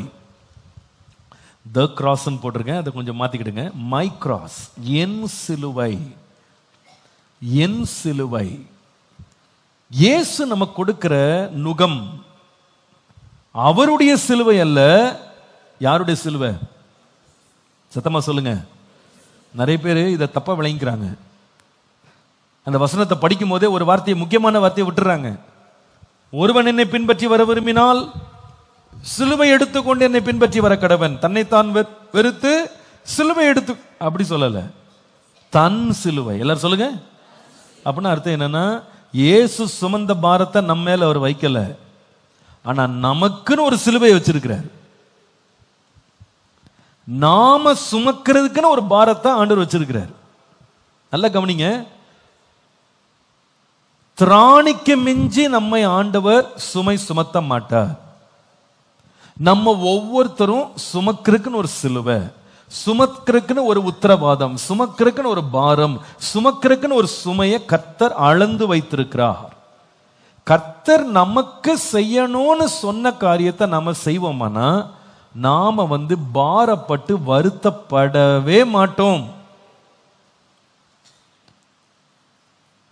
என் சிலுவையை நான் எடுக்கணும். அப்போஸ்தலனாகிய பவுல் இதை விளக்கும்போது சொல்லுவார் பாருங்க. 1 கொரிந்தியர் 1:17 1 கொரிந்தியர் 1:17 ஞான ஸ்நானத்தை கொடுக்கும்படி கிறிஸ்து என்னை அனுப்பவில்லை, சுவிசேஷத்தை பிரசங்கிக்கவே அனுப்பினார். கிறிஸ்துவின் சிலுவை வீணாய் போகாதபடிக்கு சாதுரிய ஞானம் இல்லாமல் பிரசங்கிக்கவே அனுப்பினார். ரொம்ப பியூட்டிஃபுல்லா இருக்குது. யார் இதை பேசுறான்னா, ஒரு அனுபவசாலியான பவுல். வேத வாக்கியங்களை ஆராய்ந்து தேறின, போதித்த, எழுதின ஒரு தேவ மனுஷன். பலவிதமான சத்துவங்களால் நிறைந்த, கிருபைகளால் நிறைந்த ஒரு மனுஷன் சொல்றாரு, சுவிசேஷத்தை பிரசங்கம் பண்ணணும், அது ஒண்ணுதான் எனக்கு ஆண்டவர் கொடுத்த வேலை, ஞானஸ்நானம் கொடுக்கறதுலாம் என் வேலை இல்லைன்றார். அவர் என்ன சொல்ல வர்றாருன்னு கேட்டா, ஜாக் ஆஃப் ஆல் ட்ரேட்ஸா இருக்கக்கூடாது. கண்டதெல்லாம் நான் செய்வேன், பார்த்ததெல்லாம் நானே செய்வேன், எல்லாமே நானே செய்து முடித்து, நானே ராஜா, நானே மந்திரின்னு இருந்தா நீங்க பாரப்பட்டுருவீங்க. பாரம் இல்லாம நம்ம வாழ்க்கை லேசா இருக்கணும்னா நமக்குன்னு ஆண்டவர் வைத்த சிலுவையை மாத்திரம்தான் நம்ம சுமக்கணும். ஒருவேளை நீங்க சொல்லலாம், என்னால் அநேக காரியங்களை செய்ய முடியும்னு. ஆனா எல்லா காரியத்தையும் செய்யறது கர்த்தர் நம்மை அழைக்கிறது இல்லை. 1 கொரிந்தியர் 7:20 பாருங்க. 1 கொரிந்தியர் 7:20 அவன் தான் அழைக்கப்பட்ட நிலைமையிலே நிலைத்திருக்க கடவன். அவனை ஆண்டவர் எந்த நிலையில அழைச்சிருக்கிறாரோ அந்த நிலையிலே அவன் நிலைத்திருக்க வேண்டும். எல்லாருமே வெற்றி வாகை சூட முடியாது, எல்லாருமே எல்லாவற்றுக்கும் பிரபலமாக முடியாது. ஒரு ஸ்போர்ட்ஸ் மேனை பார்த்தீங்கன்னா, ஒரு கிரிக்கெட்டர் வாழ்நாள் எல்லாம் அவர் யாராக தான் இருக்கிறார்? கிரிக்கெட்டராக இருக்கார். ஒரு டாக்டரை பாருங்க, வாழ்நாள் எல்லாம் அவர் பேர் என்னதுதான்? டாக்டர் தான். இன்னைக்கு டாக்டர், நாளைக்கு இன்ஜினியர், நாளைக்கு அடுத்த நாள் பைலட், இப்படி சுத்திக்கிட்டு இருக்கிறது இல்லை. ஏதாவது ஒன்று தான் இருக்கிற. வாழ்நாளில் ஒன்றை படிப்பேன், ஒன்றில் தேர்வேன், ஒன்றில் வேலை செய்வேன், ஒன்றில் முன்னேறுவேன், ஒன்றில் நான் அறியப்படுவேன். நம்முடைய வாழ்க்கைக்கு ஆண்டவர் நமக்குன்னு ஒரு சிலுவையை ஆண்டவர் தனியா வணைஞ்சு வச்சிருக்கிறார். நம்ம கடைக்கெல்லாம் போனோம்னா, சைக்கிள் கடைக்கு போனீங்கன்னா பல சைஸ்ல சைக்கிள் வச்சிருப்பாங்க. குழந்தைங்க ஓட்டுறதுக்குன்னு ஒரு சைக்கிள் இருக்கும். அதுக்கப்புறமா குழந்தை கொஞ்சம் வளர்ந்து கொஞ்சம் தானே பேலன்ஸ் பண்ற மாதிரி ஒரு சைக்கிள் ஒன்று இருக்கும், குட்டி சைக்கிள். அதுக்கப்புறமா ஒரு மீடியம் சைஸ் ஒன்று இருக்கும். அதுக்கப்புறமா அடல்ட் சைஸ்னு ஒன்று இருக்கும். அடல்ட் எடுத்துன்னு போய் குழந்தைகிட்ட கொடுத்தா குழந்தை செத்து போயிடும். அந்த சைக்கிள் மேலே விழுந்தா அந்த குழந்தை செத்தே போயிடுங்க. ஏன்? கை கால் கூட உடைஞ்சு போயிடும். ஏன்னா அது சுமக்க முடியாத பாரம் அது. அப்ப நாம் என்ன செய்வோம்னா, வயதுக்கு ஏற்றபடி, அவங்க சுமக்கிறதுக்கு அளவுக்கு ஏற்றபடி தான். நம்ம காசு இருக்கலாம், பெரிய சைக்கிள் வாங்குறதுக்கே காசு இருக்கலாம், எதுக்கு சின்னதாக வர இதே காசுக்கு பெரிய சைக்கிளே கிடைக்கணும் வாங்கி வச்சுட்டு குழந்தைக்கு கொடுக்க முடியுமா? கொடுக்க முடியாது. தேவனும் நமக்கு சுமக்க முடியாத பாரங்கள் நமக்கு சுமத்துறது இல்லை. அதனாலதான் சொன்னாரு, என்னை ஒருவன் பின்பற்றினா என் சிலுவை எடுத்துட்டு வான்னு சொல்ல. ஐயோ, என் சிலுவையில அவனால சுமக்க முடியாதுப்பா, என் சிலுவையில நீ சுமக்க முடியாது. யாருக்கு அது அருளப்பட்டிருக்கோ அவங்க தான் அந்த சிலுவை சுமக்கு. ராத்திரி எல்லாம் வேர்வையெல்லாம் ரத்தமா மாறுற வரைக்கும் ஆண்டவர் ஜெபம் பண்ணி தான் சிலுவை சுமந்தார். இந்த பாத்திரம் என்னை விட்டு நீங்க குடும்பனால் நீங்கட்டும், என் சித்தம் இல்லை உம் சித்தம் ஆகட்டும் ஆண்டவரேன்னு ஆண்டவர்கிட்ட ராத்திரி எல்லாம் ஜெபம் பண்ணி கிருபையை வாங்கிட்டு சிலுவை சுமந்தாரு. கூட இருக்கவங்க எல்லாம் வாய் சவடால் தான், காவலிலும் சாவிலும் உம்மோடே இருந்தானாங்க. ராத்திரியில இயேசுவை பிடிச்சாங்கன்னே தலை தரிக்க ஓடினான் ஒவ்வொருத்தனும். சிலுவை வாசனை கூட அவன் மேல படக்கூடாது ஓடிவிட்டான். ஏன் தெரியுமா? அவனால் அது சுமக்க முடியாது. அதனாலதான் இயேசு சொன்னார், என்ன நீ பின்பற்றினியாப்பா, உன்னுடைய சிலுவை எடுத்துக்கோ. என்றைக்கு கர்த்தர் எனக்கு தந்த கிருபையை, எனக்கு தந்த பாரத்தை நான் சுமக்கிறதுல நான் திருப்தி காண்றனோ, அதற்கு தான் கர்த்தருடைய கிருபை என் மேல இருக்கும். அந்த கிருபையின்படி தான் நான் சுமக்க முடியும். அப்படி சுமந்தாதான் நான் லகுவா இருக்க முடியும். 1 கொரிந்தியர் 3:10 1 கொரிந்தியர் 3:10 எனக்கு அளிக்கப்பட்ட தேவ கிருபையின்படியே புத்தியுள்ள சிற்பாச்சாரியை போல் அஸ்திபாரம் போட்டேன். வேறொருவன் அதன் மேல் கட்டலாம், அவன் தான் அதன் மேல் இன்ன விதமாய் கட்டுகிறான் என்று பார்க்க கடவன். அவர் சொல்ற வார்த்தையை முக்கியப்படுத்துறேன். எனக்கு அளிக்கப்பட்ட, எனக்கு தந்த தேவ கிருபையின்படி தான் நான் அஸ்திபாரம் போட்டேன். எனக்குன்னு ஒரு கிருபை இருக்கு. தேவன் எனக்குன்னு ஒரு அளவை வச்சிருக்கிறார். அந்த அளவுக்கு மேல நாம் போல பல காரியங்களை நம்ம செய்யலாம். ஆனா அந்தந்த பகுதிக்கு ஆண்டவர் ஒரு ஃபங்க்ஷன், ஒரு பவர், ஒரு ஸ்ட்ரெங்க் ஆண்டவர் வச்சிருக்கிறார். அதுக்கு மிஞ்சி நம்ம போகும்போது தான் வாழ்க்கை பாரமாயிடும். கொஞ்சம் யோசித்து பாருங்க, நம்முடைய சரீரம் பல அவயவங்கள் கொண்டதான் ஒரு சரீரம். சரீரத்தின் எல்லா அவயவத்துக்கும் ஒரே ஸ்ட்ரென்த் இருக்கா? இல்ல. இந்த 2 கால் இருக்கு பாருங்க, இவ்வளோ பெரிய வெயிட்டை 50 கிலோ 60 கிலோவோ 80 கிலோவோ 100 கிலோவோ அது தூக்கிட்டு போகுது. இந்த காலு, ஐயோ காலே தான் எப்பவுமே தூக்கிட்டு போகுது, ஒரு நாள் நம்ம தலை வழியா போகலாம் அப்படின்னு தலை மேல கொண்டு உங்க பாரத்தை வச்சா தலை என்ன ஆகும்? நசுங்கி போயிடும். தலை நல்ல உறுப்பு தான், ஆனா அது பாரத்தை சுமக்கிறதுக்குன்னு அதுக்கு கொடுக்கப்படலை. கையாலே நடந்து போறேன் அப்படின்னு தலைகீழா நடந்து போனா ஜிம்னாஸ்டிக்ஸ் கொஞ்ச நேரம் காட்டலாம், ஆனா கை உடைஞ்சு போயிடும். ஏன்னா அதுக்கு அந்த பாரத்தை சுமக்கிற திராணியும் தகுதியும் அதுக்கு இல்லை. கர்த்தர் நம்மளை எந்த நிலையில வச்சிருக்கிறாரோ அதுக்குள்ளதான் நம்ம இருந்துக்கணும். அதுக்கு மேல ஓவர்லோட் பண்ணீங்கன்னா வண்டி படுத்துரும். இந்த லாரி எல்லாம் வாங்குறாங்க பாருங்க, பல வகையில லாரி இருக்கு. குட்டி யானைன்னு ஒண்ணு இருக்கு. நம்ம ஆளுங்க பேராசையில அந்த குட்டி யானையில கொண்டு போய் 5 டன்னை ஏத்துவான். நேத்தை கூட ஒரு குட்டி யானை பார்த்தேன், கால் உடைஞ்சு கிடச்சு. ஏத்திட்டு அதுவே கஷ்டப்பட்டு இழுத்துக்கிட்டு இவன் ஒரே ட்ரிப்ல நிறைய காசை சம்பாதிக்க ஏத்துன்னு ஏத்துனா ஒரு குறிப்பிட்ட இடத்துல ஒரு பக்கம் டயரை மட்டும் உடைச்சிக்கிச்சு தனியா. ஏன்? உனக்கு அதுக்கு அளவு இருக்கப்பா.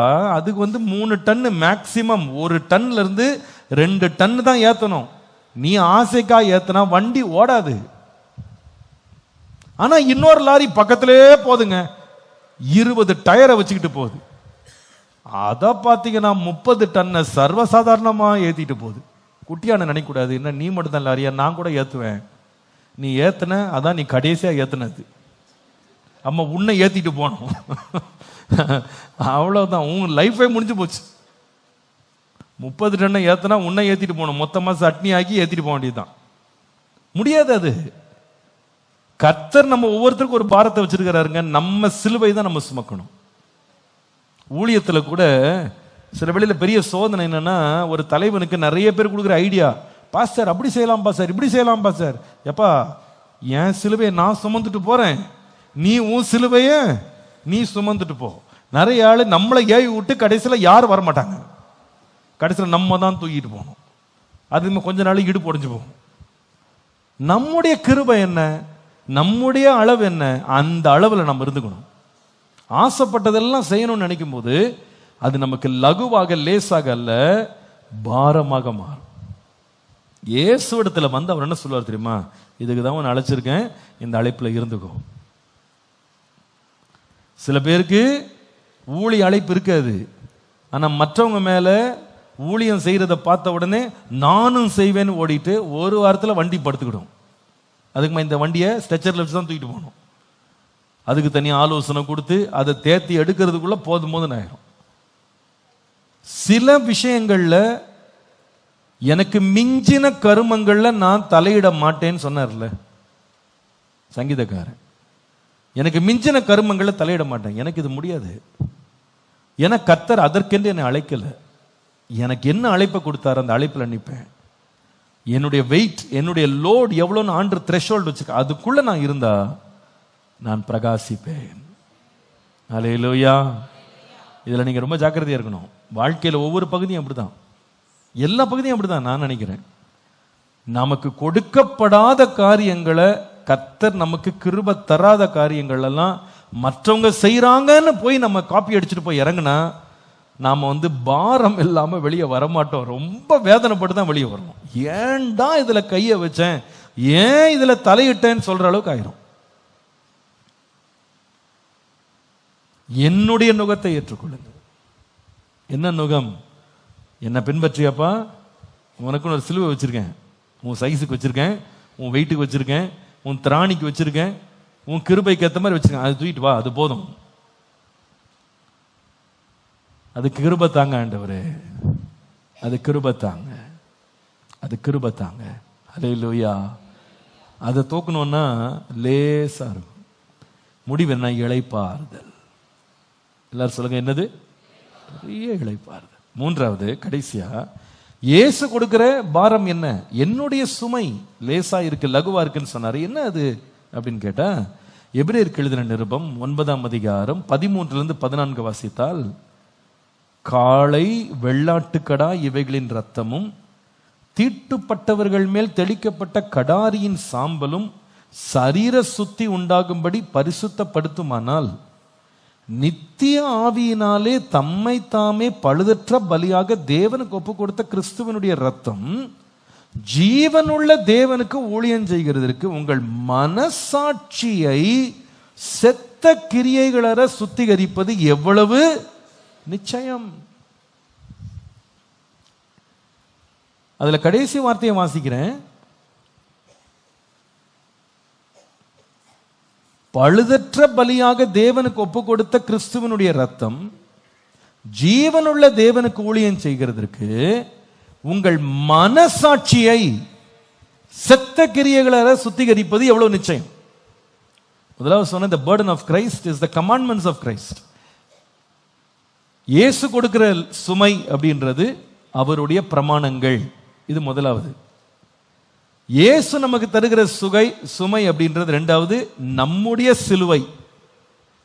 மூன்றாவது, இயேசு கொடுக்கிற சுமைன்றது ஆண்டவர் நமக்கு கொடுக்கிற சுத்தமான மனசாட்சி. எல்லாரும் சொல்லுங்க, என்ன மனசாட்சி? ஆமா, சுத்தமான மனசாட்சி. இந்த சுத்தமான மனசாட்சியை நமக்கு ஆண்டவர் கொடுக்கிறதுக்கு தேவன் என்ன விலை கொடுத்தார் அப்படின்னு கேட்டா, அங்க வேதம் சொல்லுது, கிறிஸ்துவனுடைய ரத்தம் இந்த மனசாட்சியை நமக்கு கொடுத்தது. இயேசுவின் ரத்தம் இல்லைன்னா நம்முடைய மனசாட்சியை நமக்கு என்னவா மாறிடும்னா பாரமா மாறிடும். ஆனா இயேசு சொல்றாரு, என்னிடத்துல வாங்க, மனசாட்சியில விடுதலை இல்லாம பாரமா இருக்கிறீங்களா, என்கிட்ட வாங்க, நான் உங்களுக்கு இளைப்பாறுதல் தருவேன். என்ன இளைப்பாறுதல் கேட்டா, உங்க மனசாட்சியை சுத்திகரிச்சிருவேன்.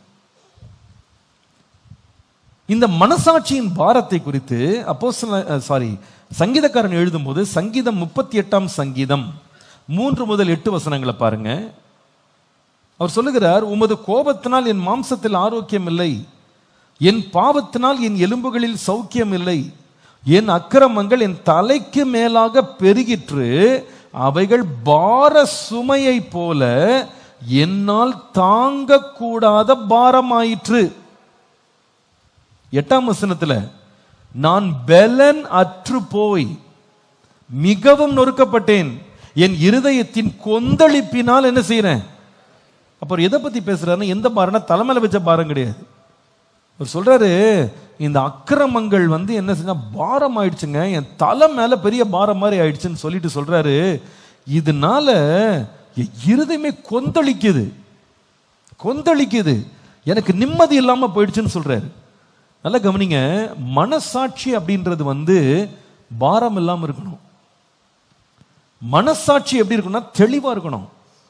மனசாட்சியில குற்றம் வந்துருச்சு அப்படின்னா, மனசாட்சியில குற்றம் நம்ம செஞ்சோம் அப்படின்ற உணர்வு வந்துருச்சுன்னா, அது ராத்திரி நம்மளை தூங்க விடாது, பகல்ல நம்மளை முழிக்க விடாது, மக்களை பார்க்க விடாது, உறவுகளில் கட்ட விடாது, நம்ம எதையுமே ஆண்டுக்கா செய்ய விடாது. மனசாட்சி நம்மளை அப்படியே பாரப்படுத்திட்டே இருக்கும். இயேசு நமக்கு தந்த விடுதலை என்னன்னு கேட்டீங்கன்னா, எல்லா பாரத்தையும் நம்ம நீக்கிட்டாராம், லேசா மாத்திட்டாராம். என்னப்பா லேசா மாத்தினீங்க கேட்டா, இந்த குற்ற மனசாட்சியிலிருந்து அவருடைய சொந்த ரத்தத்தினால் நமக்கு விடுதலையை தந்து நமக்கு பாரம் இல்லாத நுகத்தை கர்த்தர் தந்திருக்கிறார். அப்படின்னா அர்த்தம் என்னன்னா, தெளிந்த மனதோடு ஆண்டவரை தேடுறதுக்கு அவர் நமக்கு தந்த மன்னிப்பு. பிரியமானவர்களே, பழைய ஏற்பாட்டில் காளைகள், வெள்ளாட்டு கடா, கெடாரிகள் போன்றவைகள் ரத்தம் சிந்தி பலி செலுத்தப்பட்டன. அவைகளால ஒரு மனுஷனுடைய மனசாட்சியை சுத்தம் பண்ண முடியல. அது எதற்கு அடையாளமாக செலுத்தப்பட்டதுன்னா, நீ பாவம் செஞ்ச, குற்றம் செஞ்ச, அதுக்கு தண்டனையா ஒரு ஃபைன் மாதிரி கட்டிட்டாங்க. ஃபைனை கட்டிட்டாங்களே தவிர மனசாட்சி சுத்தமாகல. இது எப்படி இருக்குன்னா, ஒரு போலீஸ்காரர் நீங்க மாட்டிக்கிட்டுங்களேன், நீங்க ஏதாவது ஒரு ஹெல்மெட் போடாம வந்தீங்க, லைசன்ஸ் இல்லாம வந்தீங்க, பிடிச்சிட்டாங்க, விடுவாங்களா? உங்களை விடுவாங்களா? நீங்க எதுல குற்றம் புரிஞ்சீங்களோ நியாயமானபடி செய்யணும்னா என்ன செய்வாங்க? உடனே எழுதிடுவாங்க. உங்க லைசன்ஸை வாங்கி உடனே ஒரு சீட்டை எழுதிடுவாங்க. பெல்ட் போடாம ஓட்டுனீங்க, சீட்டை உடனே எழுதிடுவாங்க. இப்போ சீட்டை எழுதுனதுனால நீங்க என்ன பண்ணலாம்? வண்டி எடுத்துட்டு திருப்பி போகலாம், வண்டி ஓட்டலாம். ஆனா வண்டி ஓட்டினா கூட மனசு படபடக்கிறது நிக்குமா? சொல்லுங்க. வீடு போய் சேர்ற வரைக்கும் நிக்காது. சில பேருக்கு ராத்திரி தூங்கினா கூட நிக்காது. இப்படி மாட்டிக்கிட்டோமே, நினைச்சுக்கிட்டே இருந்த ஹெல்மெட்டை தூக்கி வைக்கணும்னு மறந்துட்டு போயிட்டானே, இப்படி கூடவா பெல்ட் போடாம ஓட்டியிருக்கேன் வண்டிய, இப்படி போய் கரெக்டா மாட்டினேனே. போய் ஃபைன் என்னமோ ஒரு 500 ரூபாவோ 1000 ரூபாய் தான் கொடுத்தோம், ஆனா காசு போனது கூட இல்லை. இப்படி போய் மாட்டிக்கிட்டோமே, இனி அந்த ஏரியா பக்கம் வரும்போதெல்லாம் ஸ்ட்ரெஸ் அதிகமாயிரும். வெள்ளச்சட்டையை பார்த்த உடனே கை கால்லாம் உதறும். ஏன்னா மாட்டியிருக்கோம் பாருங்க. இன்னைக்கு எதுக்கு மாட்ட போறோமோ தெரியலையே, இன்னைக்கு எதையாவது பிடிக்க போறாங்களா? அப்போ ஃபைனை கொடுத்து விடுதலை ஆயிட்டீங்க. ஆனா எதுக்கு ஃபைன் கட்ட முடியல? இந்த மனசாட்சியை அமர்த்துறதுக்கு ஃபைனு கிடையாது. பழைய ஏற்பாட்டில் செய்த குற்றத்துக்குன்னு ஃபைன் ஆர்டர் போட்டாரு. ஒரு ஆட்டை எடுத்துட்டு வா, மாட்டை எடுத்துட்டு வா, நீ ரத்தம் சிந்து பலி செலுத்து, ஃபைனை கட்டிட்டு போ. ஆனா குற்றம் செஞ்சவன் இருக்கான் பாருங்க, மனசாட்சியில் சுத்திகரிப்பு கிடையாது. அதனால நடுங்கிட்டே இருக்கான், பயந்துகிட்டே இருக்கான், ஒளிஞ்சுக்கிட்டே இருக்கான். தெளிந்த மனசு கிடையாது, இருதயமெல்லாம் பாரம். இயேசு வந்தார். வருத்தப்பட்டு பாரம் சுமக்கிறவர்களே, நீங்க என்கிட்ட வாங்க, நான் உங்களுக்கு அல்லேலூயா அல்லேலூயா, நான் உங்களுக்கு இளைப்பாறுதல் தருவேன், நான் உங்களுக்கு இளைப்பாறுதல் தருவேன். இதை ஒரு சின்ன கதை சொல்லி விளக்கிட்டு போயிடுறேன், ஏன்னா அப்போதான் உங்களுக்கு நிறைய பேருக்கு விளங்கும். கொஞ்சம் பைபிள் டீச்சிங் இல்லையா, சில பேர் கொஞ்சம் கஷ்டமா இருக்கும். நாங்கள் சின்ன பிள்ளையா இருக்கும்போது, சின்ன பிள்ளைனா ஒரு 15 வயசு வச்சுக்கிடுங்க, நானும் என் தம்பியும் இங்கே மார்க்கெட்டுக்குள்ள ஒரு பார்பர் ஷாப் இருக்கு. எங்கள் அப்பா காலத்து பார்பர் ஷாப் அது. அங்கே தான் எங்கள் வம்சமாக அப்படியே முடி வெட்டுவோம். எங்கள் அப்பாலேருந்து நாங்கள் எல்லாம் முடி வெட்டுவோம். அந்த பார்பர் ஷாப்புக்கு முடி வெட்டுறதுக்கு நானும் என் தம்பியும் இங்கேருந்து எங்கள் அப்பாவுடைய ஸ்கூட்டரை எடுத்துகிட்டு, லைசன்ஸும் கிடையாது, ஒன்றும் கிடையாது, ஆசைக்கு தூக்கிட்டு போயாச்சு வண்டியை எடுத்துட்டு. அப்போ எல்லாம் ரொம்ப பிடிக்க மாட்டாங்க, அப்போ ரொம்ப பெருசாலாம் கேட்க மாட்டாங்க. ஸ்கூட்டரை எடுத்துட்டு நானும் என் தம்பியும் இந்த ஆவடி ரயில்வே ஸ்டேஷன் இது இருக்கு பாருங்க, கேட் இருக்கு பாருங்க, இந்த கேட்டு வழியா அடுத்த பக்கம் போனோம். அப்போ நான் சொல்றேன் என் தம்பிகிட்ட, என் தம்பி மைக்கேல் இருக்கான் பாருங்க, அவன்கிட்ட சொல்றேன் நான், டேய் கேட்டை போட்டிருக்கான், நம்ம வண்டியை தள்ளிட்டு போலான்றேன். இவன் சும்மா ஓட்டு ஒன்னாவாதுன்னா தூண்டி விட்டான் பாருங்க. நானும் புருன்னு ஓடிட்டு போயிட்டேன். கரெக்டா அடுத்த கேட்டுக்கு போய் நிக்கிறேன், ஓரம் கட்டாங்க. ரயில்வே போலீஸ் வந்து ஓரம் கட்டிட்டாங்க. கேட்டு போட்டிருக்கு, நீ பாட்டுக்கு 2 பேரும் வண்டியை ஓட்டிக்கிட்டு வர்ற, ஓரம் கட்டு. நாங்க தான் பிடி போட்டோம்னு பார்த்தா உள்ள ஒரு பெரிய கும்பலே மாட்டி உட்காந்துருக்குது. இதே தான் காலில் இருந்து பண்ணிருக்காங்க பொழுது. நல்லா மாட்டிக்கிட்டோம். முடிவெட்ட போல ஆளுக்கு. எங்களுக்கு இப்போ என்ன செய்யணும்னு கூட தெரியல. இப்போவாது மொபைல் இருக்கு, டக்குன்னு ஃபோன் பண்ணி தான் சொல்லலாம். எங்களுக்கு கையில் இருந்தது 10 ரூபா 20 ரூபா தான் முடிவெட்டுருக்கு. என்ன செய்யணும்னு தெரியல. என் தம்பி என்னை பார்க்கவே மாட்டேங்கிறான், அந்த பக்கம் திரும்பி நின்றுக்கிட்டு இருக்கான். நான் சொன்னதை சண்டை கண்டை இழுத்துற போறான்ட்டு அவன் அப்படி திரும்பிக்கிட்டான். எனக்கு வெக்கம் தாங்க முடியல. இப்படி மாட்டிக்கிட்டோமே பாஸ்டர் பசங்களான்னு. இந்த நேரம் பார்த்து ஒரு விசுவாசி அந்த பக்கத்துல இருந்து வந்தாரு. என்னப்பா இங்க நிக்கிறீங்கன்னாரு. எசு ரட்சகா, இவங்க முன்னாடி வர மாட்டிக்கிட்டோமேன்னு. ஆனா அவர் நல்ல மனுஷனா இருந்தார் பாவம். அவர் வந்து என்ன ஆச்சு உனக்கு, ஏன் இங்க நிக்கிறீங்க அப்படின்னாரு. அவர் ஒன்று, இந்த மாதிரி அங்கிள் நாங்க இப்படி வண்டி ஓடிட்டு வந்தோம், பிடிச்சிட்டாங்கன்னு. அவருக்கு ரொம்ப சங்கடமாயிடுச்சு. சரி ஒன்றும் கவலைப்படாதீங்க, நீங்க நான் கூடவே இருக்கேன். அவர் சைக்கிள் ஓரம் கட்டிட்டு சைக்கிளை லாக் போட்டு, நீங்க நம்ப மாட்டீங்க, அன்னைக்கு கிட்டத்தட்ட 2 மணி வரைக்கும் எங்களை விடல. காலையில போன ஆளு வண்டியை பிடிச்சி வச்சுட்டாங்க, ஸ்கூட்டரை பிடிச்சி வச்சுட்டு எங்களை அத்தனை பேரையும் ஃபர்ஸ்ட் கிளாஸ்ல ஏற்றி கூட்டு போனாங்க ட்ரெயின்ல. எதுக்கு? கேஸ் போடுறதுக்கு. எங்களை 2 பேரையும் அண்ணனூர் கூட்டு போயிட்டாங்க. அண்ணனூர்ல கூட்டு போய் இறக்கி உட்கார வச்சு கொஞ்ச நேரம் எங்களை ஒரு வழி பண்ணி தான் அனுப்புனாங்க. எங்களை பாவம் நாங்களாம் மிரண்டு, எங்களுக்கெல்லாம் பிடிப்பட்ட பழக்கமும் கிடையாதா, பயந்து நடுங்க வரைக்கும் விடவே இல்லை அவங்க. ஆனா என்ன பெரிய ஆறுதல் தெரியுமாங்க, என்ன பெரிய ஆறுதல் தெரியுமா, இந்த மனுஷன் கடைசி வரைக்கும் என் கூடவே இருந்தார். அவர் டிக்கெட் போட்டு அவர் கூட வந்துட்டாரு. உங்களை நான் கூட பயப்படாதுப்பா, நான் கூட இருக்கேன். வயசானவர் அவரு. கூடவே வந்து எங்களை வந்து அந்த இடத்துல உட்காந்தே எங்களோடு இருந்து அந்த ஆஃபீஸர்கிட்ட பேசி, சார் எவ்வளோ ஃபைனாலும் நான் கட்டிடுறேன், சின்ன பசங்க எங்கள் பாஸ்டர் பசங்க வேறேன்னு சொல்லிட்டாரு. அவன் பாஸ்டர் பசங்களா அப்படின்னு எங்களை திருன்னு பார்க்குறாங்க. நாங்கள் என்ன பேச முடியும், பேசாமல் இருக்கோம். ஆனால் அவர் நின்று எல்லாம் கட்டி எங்களை முடித்து திருப்பி கொண்டு வந்து ஜூஸும் வாங்கி கொடுத்து சாப்பாடும் வாங்கி கொடுத்து எங்களுக்கு கொண்டு வந்து பத்திரமா சேர்த்தார். அவர் மட்டும் இல்லை, எங்க நிலைமை என்ன நடத்தும். அவர் அந்த ஆள் வேற சொல்றான், அங்க இருந்து அந்த ஆபீசர் சொல்றாரு, சார் இவனுங்களை எல்லாரும் சென்ட்ரல் ஸ்டேஷன் கூட்டு போயிட்டு ஜட்ஜு முன்னாடி நிறுத்துங்க அப்படின்றாரு. எங்களுக்கா ஆண்டவா, நாங்க எங்க போய் மாட்டி திருப்பி உயிரோட வரப்போறோமான்ற அளவுக்கு ஆகி போயிட்டோம். பயம், இது வரைக்கும் அப்படி மாட்டினது கிடையாது. ஆனா இந்த மனுஷன் கூடவே இருந்து கட்ட வேண்டிய ஃபைன்லாம் கட்டி எங்களை பத்திரமா கொண்டு வந்து வீடு வரைக்கும் விட்டு போனாரு. இதுக்கு இந்த கதை சொன்னேன்னு கேட்டா, கதை சொல்றதுக்கு இல்லை. எதுக்கு சொன்னேன்னா, பழைய ஏற்பாட்டில் ஒரு மனுஷன் பலி செலுத்தும் போது நடுங்கிக்கிட்டே பயந்துகிட்டே வந்து காளையை செலுத்துவான். செலுத்திட்டு போகும்போது பட்ட பட்ட பட்ட பட்டன்னு அடிக்கும். இப்படி தப்பு பண்ணிட்டேனே, இப்படி பாவம் பண்ணிட்டேனே, விடுதலை கிடையாது. ஆனா புதிய ஏற்பாட்டில் நமக்காக வந்த இயேசு நம் நடுவே வாசம் பண்ணார், நம்மோடு சேர்ந்து வர்றார். அந்த பாரத்தை சுமந்ததுக்கு தானே இறங்கி வந்துட்டாரு. நீ ஏன்பா தனியா போற, நான் வரேன் உனக்காக நான் எல்லா ஃபைனும் நான் கட்டுறேன், கவலைப்படாத. உலகத்தின் முடிவு புரிந்த நான் உன் கூட இருக்கிறேன், கவலைப்படாத. அவருடைய பிரசன்னம் என் கூட இருக்கிறதுனால எனக்கு என்ன தைரியம்னு கேட்டா, நான் பயப்பட வேண்டியதில்லை. என் குற்ற மனசாட்சியெல்லாம் நீக்கி அவரே என் பாரத்தெல்லாம் சுமந்துட்டு அவர் சொல்வார், நீ போ, உனக்காக எல்லா ஃபைனும் நான் கட்டிட்டேன், பயப்படாத. ஒரு மனுஷன் கூட இருக்கும்போதே இவ்வளவு ஆறுதல் இருக்குமானா, வானத்தையும் பூமியும் படைத்த கர்த்தர் எனக்காக இறங்கி வந்து என் கூட வந்து என் மனசாட்சியெல்லாம் சுத்தம் பண்றாருன்னா எவ்வளோ ஒரு ஆறுதல், எவ்வளோ தைரியம். இந்த ஆராதனை விட்டு போகும்போது, இயேசுவே உம்மால என் பாரத்தை எல்லாம் நான் இழந்து லேசா லகுவா போக கிருபை தாங்க. இங்க இருந்து ஒருத்தர் கூட பாரத்தோட போகக்கூடாது. எப்படி போனோம்? லேசா போனோம். அது யாரால முடியும்? இயேசுவினால. என்னுடைய பாரம், அவருடைய பாரத்தை எடுத்துக்கலாம். என்ன பாரம் அதெல்லாம்?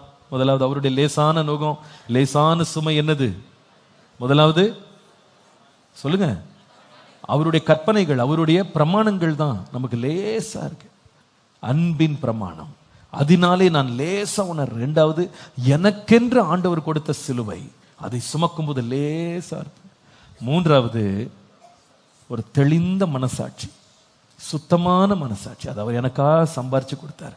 அவர் என்னோடு வருகிறார். அவர் எனக்கு தம்முடைய ரத்தத்தினால எல்லாத்தையும் சுத்திகரிச்சுட்டு என்னை விடுதலையாக்கி அனுப்புறார். இதனை கொடுத்த விடுதலைக்காக உமக்கு ஸ்தோத்திரம். ஹல்லேலூயா. கர்த்தருக்கு நன்றி சொல்லாமா? கரங்களை உயர்த்தி, இயேசுவே எங்கள் பாரங்கள் எல்லாம் சுமந்ததுக்காக நன்றி, நன்றி, நன்றி, நன்றி, நன்றி அப்பா, நன்றி. Thank you Jesus. கர்த்தர் நல்லவர். இப்பொழுதும் நாம் கர்த்தருக்கு என்று காணிக்க கொடுக்க போறோம். நான் ஏற்கனவே அறிவிச்சிருந்தேன், இந்த வாரமும் நம்முடைய புதிய ஆலயத்துக்காக நம்ம விசேஷித்த ஒரு காணிக்கையை சபதரிக்கிறோம். கர்த்தர் இதை ஆசீர்வதிப்பாராக. கொடுக்க விருப்பம் உள்ளவங்க, வாஞ்சை உள்ளவங்க, ஆயத்தம் உள்ளவங்க நீங்க கொடுக்கலாம். நம்ம ஜெபம் பண்ணலாம். ஆண்டவரே, இந்த ஆலய கட்டுமான பணிக்காக நாங்கள் எடுக்கிற இந்த விசேஷத்தை காணிக்கை ஆசீர்வதிங்க. எங்கள் தேவைகள்லாம் உமக்கு தெரியும். கர்த்தர் தயவாக மனம் இறங்கி குறைகள் எல்லாம் நீக்கி எல்லா தேவைகளையும் சந்தித்து ஆசீர்வதியும். உம்முடைய நாமத்தை மகிமைப்படுத்தும். கொடுத்திருக்கிற மக்களையும் ஆசீர்வதியும். இயேசுவின் நாமத்தில் பிதாவே, ஆமேன், ஆமேன், ஆமேன். ஹல்லேலூயா.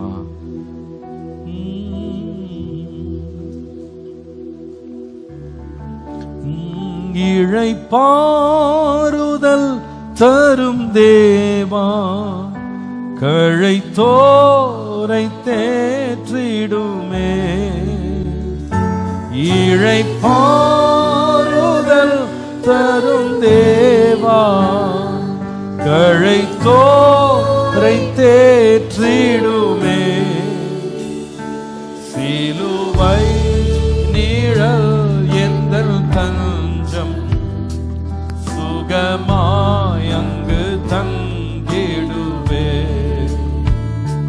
சிலுவை நிழல் எந்தன் தஞ்சம், சுகமாயங்கு தங்கிடுவே. இன்னொரு முறை பாடுவோம். இளைப்பாறுதல், இளைப்பாறுதல்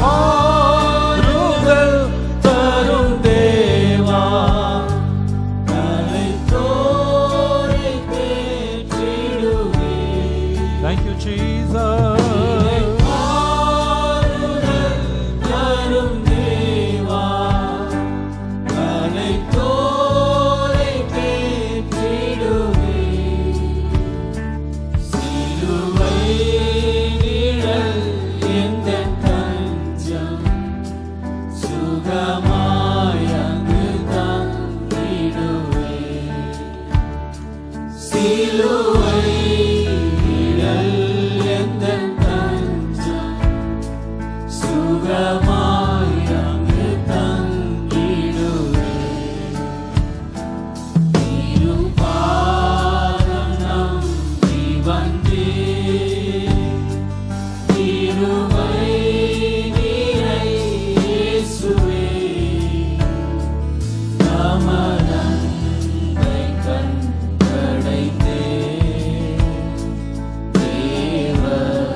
வருத்தப்பட்டு பாரம் சுமக்கிறவர்களே, நீங்கள் என்கிட்ட வாங்க, நான் உங்களுக்கு இளைப்பாறுதல் தருவேன். நம்ம ஆத்துமாக்களுக்கு இளைப்பாறுதலை கொடுப்பது தேவனுடைய சித்தம். அந்த இளைப்பாறுதலை பெறதுக்கு என்னுடைய நுகத்தை உங்க மேல ஏற்றுக்கொள்ளுங்க, என்னுடைய சுமையை ஏற்றுக்கொள்ளுங்க. என்னுடைய நுகம் லேசா இருக்கு, என்னுடைய சுமை லகுவா இருக்கு. நம்மை பாரப்படுத்துகிறது தேவனுடைய நோக்கம் அல்ல. நம்முடைய பாரங்கள் எல்லாம் எடுத்து வச்சுட்டு அவர் கொடுக்கிற லேசான சுமையை சுமக்கணும். என்ன லேசான சுமைன்னு கேட்டா, மோசேயின் பிரமாணங்களை சுமக்க முடியல. ஆனா இயேசுவின் பிரமாணம் புதிய கற்பனை, அன்பு. என் உள்ளத்தை அன்பினால் நிரப்புங்க ஆண்டவரேன்னு கேளுங்க. அன்பினால் நான் நிரப்பணும். என்னுடைய சிலுவை நான் எடுத்துக்கொண்டு நடக்க கிருபை தாங்க. அந்த கிருபை எனக்கு தாங்க ஆண்டவரே, கிருபையை தாங்கப்பா. ஒரு தெளிந்த மனசாட்சி எனக்கு நீங்க தருகிறீங்க. குற்ற மனசாட்சியோடு நான் வாழக்கூடாது. அது என்னுடைய ஆத்மாவுக்கு ரொம்ப வேதனை. ஆனா என்னுடைய இருதயத்தை சுத்தப்படுத்தி என் மனசாட்சியை தெளிவுபடுத்திட்டு, ஆண்டவரே உங்களுடைய கிருபையினால் எங்களை நிரப்புங்க. கரங்களை உயர்த்தி ஜெபம் பண்ணலாமா? அந்த லேசான நுகம், அந்த லகுவான சுமை நாங்கள் ஏற்றுக்கொள்ள கிருபைத்தாங்க, ஏற்றுக்கொள்ள கிருபைத்தாங்க. எங்க இருதயத்துக்கு ஒரு பெரிய இளைப்பாறுதல் இன்றைக்கு தாங்க ஆண்டவரே. ஒரு பெரிய ரெஸ்ட் எங்க எல்லாருடைய இருதயத்தை நிரப்பட்டும். அதை பெற்றுக்கொள்ள கிருபை தாங்க, கிருபை தாங்கப்பா, கிருபை தாங்கப்பா. எங்களுக்கு அதிகமான கிருபைகளை தந்து கர்த்தர் வழி நடத்தும், வழி நடத்தும். நல்ல பிதாவே, காலையிலிருந்து எங்களோட நீங்க போதிக்கிறீங்க, ஒவ்வொரு காரியமா எங்களை தியானிக்க வச்சிருக்கீங்க. இந்த வார்த்தை எங்களுக்குள்ள ஆழமா கிரியை செய்யட்டும். அன்பு எங்க வாழ்க்கையை நிரப்பட்டும், இயேசுவின் அன்பு எங்களை நிரப்பட்டும். ஆண்டவரே, அந்த கற்பனைகளை ஃபாலோ பண்ண கிருபை தாங்க. இயேசுவே, எங்க வாழ்க்கையில நீர் எங்களுக்கு கொடுத்த சிலுவையை மாத்திரம் நாங்கள் சுமக்கிற உம்முடைய கிருபையை பெற்று முன்னேற கிருபை தாங்க. ஆண்டவரே, எல்லாவற்றுக்கும் மேலாக கர்த்தாவே, உம்மை பின்பற்றி நடக்கிற இந்த பாதையில கர்த்தாவே, எங்களுக்கு வருகிற ஒவ்வொரு பிரச்சனையின் நடுவுல உம்முடைய இரத்தத்தினால் எங்களுக்கு உண்டாகிற பாவ மன்னிப்பினால் உண்டாகிற தெளிந்த மனசாட்சியை தந்து உம்மை கடைசி வரைக்கும் பாரம் இல்லாமல் பின்பற்ற கிருபை தாரும். எங்களோடு இடைப்பட்ட உடைய வார்த்தைக்காய் நன்றி. இந்த காலையில் யாராவது ஒரு ரொம்ப பாரத்தோடு, ரொம்ப வேதனையோடு, சுமக்க முடியல அப்படின்னு வந்திருக்கலாம். ஆனால் உம்மண்டை இன்றைக்கு வர கிருபை தாங்க. நீங்க தருகிற விடுதலையை பெற்று அனுபவிக்க கிருபை தாங்க. உம்முடைய சுகத்தை பெற்றுக்கொள்ள கிருபை தாங்க. உம்முடைய விடுதலை பெற்றுக்கொள்ள கிருபை தாங்க. உம்முடைய சமாதானத்தை பெற்றுக்கொள்ள கிருபை தாங்க. இயேசுவின் நாமத்தில் பிதாவே. என் ஆத்துமாவே கர்த்தரை ஸ்தோத்ரி, என் முழு உள்ளமே அவர் பரிசுத்த நாமத்தை ஸ்தோத்ரி. என் ஆத்துமாவே கர்த்தரை ஸ்தோத்ரி. கர்த்தர் செய்த சகல உபகாரங்களை மறவாதே. அவருடைய அக்கிரமங்களை எல்லாம் மன்னித்து, நோய்களை எல்லாம் குணமாக்கி, பிராணனை அழிவுக்கு விலக்கி மீட்டு, கிருபையினால் இரக்கங்களால் முடிசூட்டி, நன்மையினால் வாயை திருப்தியாக்குகிறார். கழுகுக்கு சமானமாய வயது திரும்ப வாழ வயது போல் ஆகிறது. நம்முடைய கர்த்தராகிய இயேசு கிறிஸ்துவின் கிருபை, பிதாவாகிய தேவனுடைய அன்பு, பரிசுத்த ஆவியானவருடைய அந்யோன்ய ஐக்கியம், சமாதானம், ஆசீர்வாதம் நம் அனைவரோடும் கர்த்தருடைய வருகை பரியந்தம் நிலைத்திருப்பதாக. ஹல்லேலூயா. கர்த்தர் ஆசீர்வதிப்பார். சமாதானத்தோடு சென்று வாங்க. கர்த்தர் உங்களுக்கு இளைப்பாறுதலை தந்து ஆசீர்வதிப்பாராக. ஆமென்.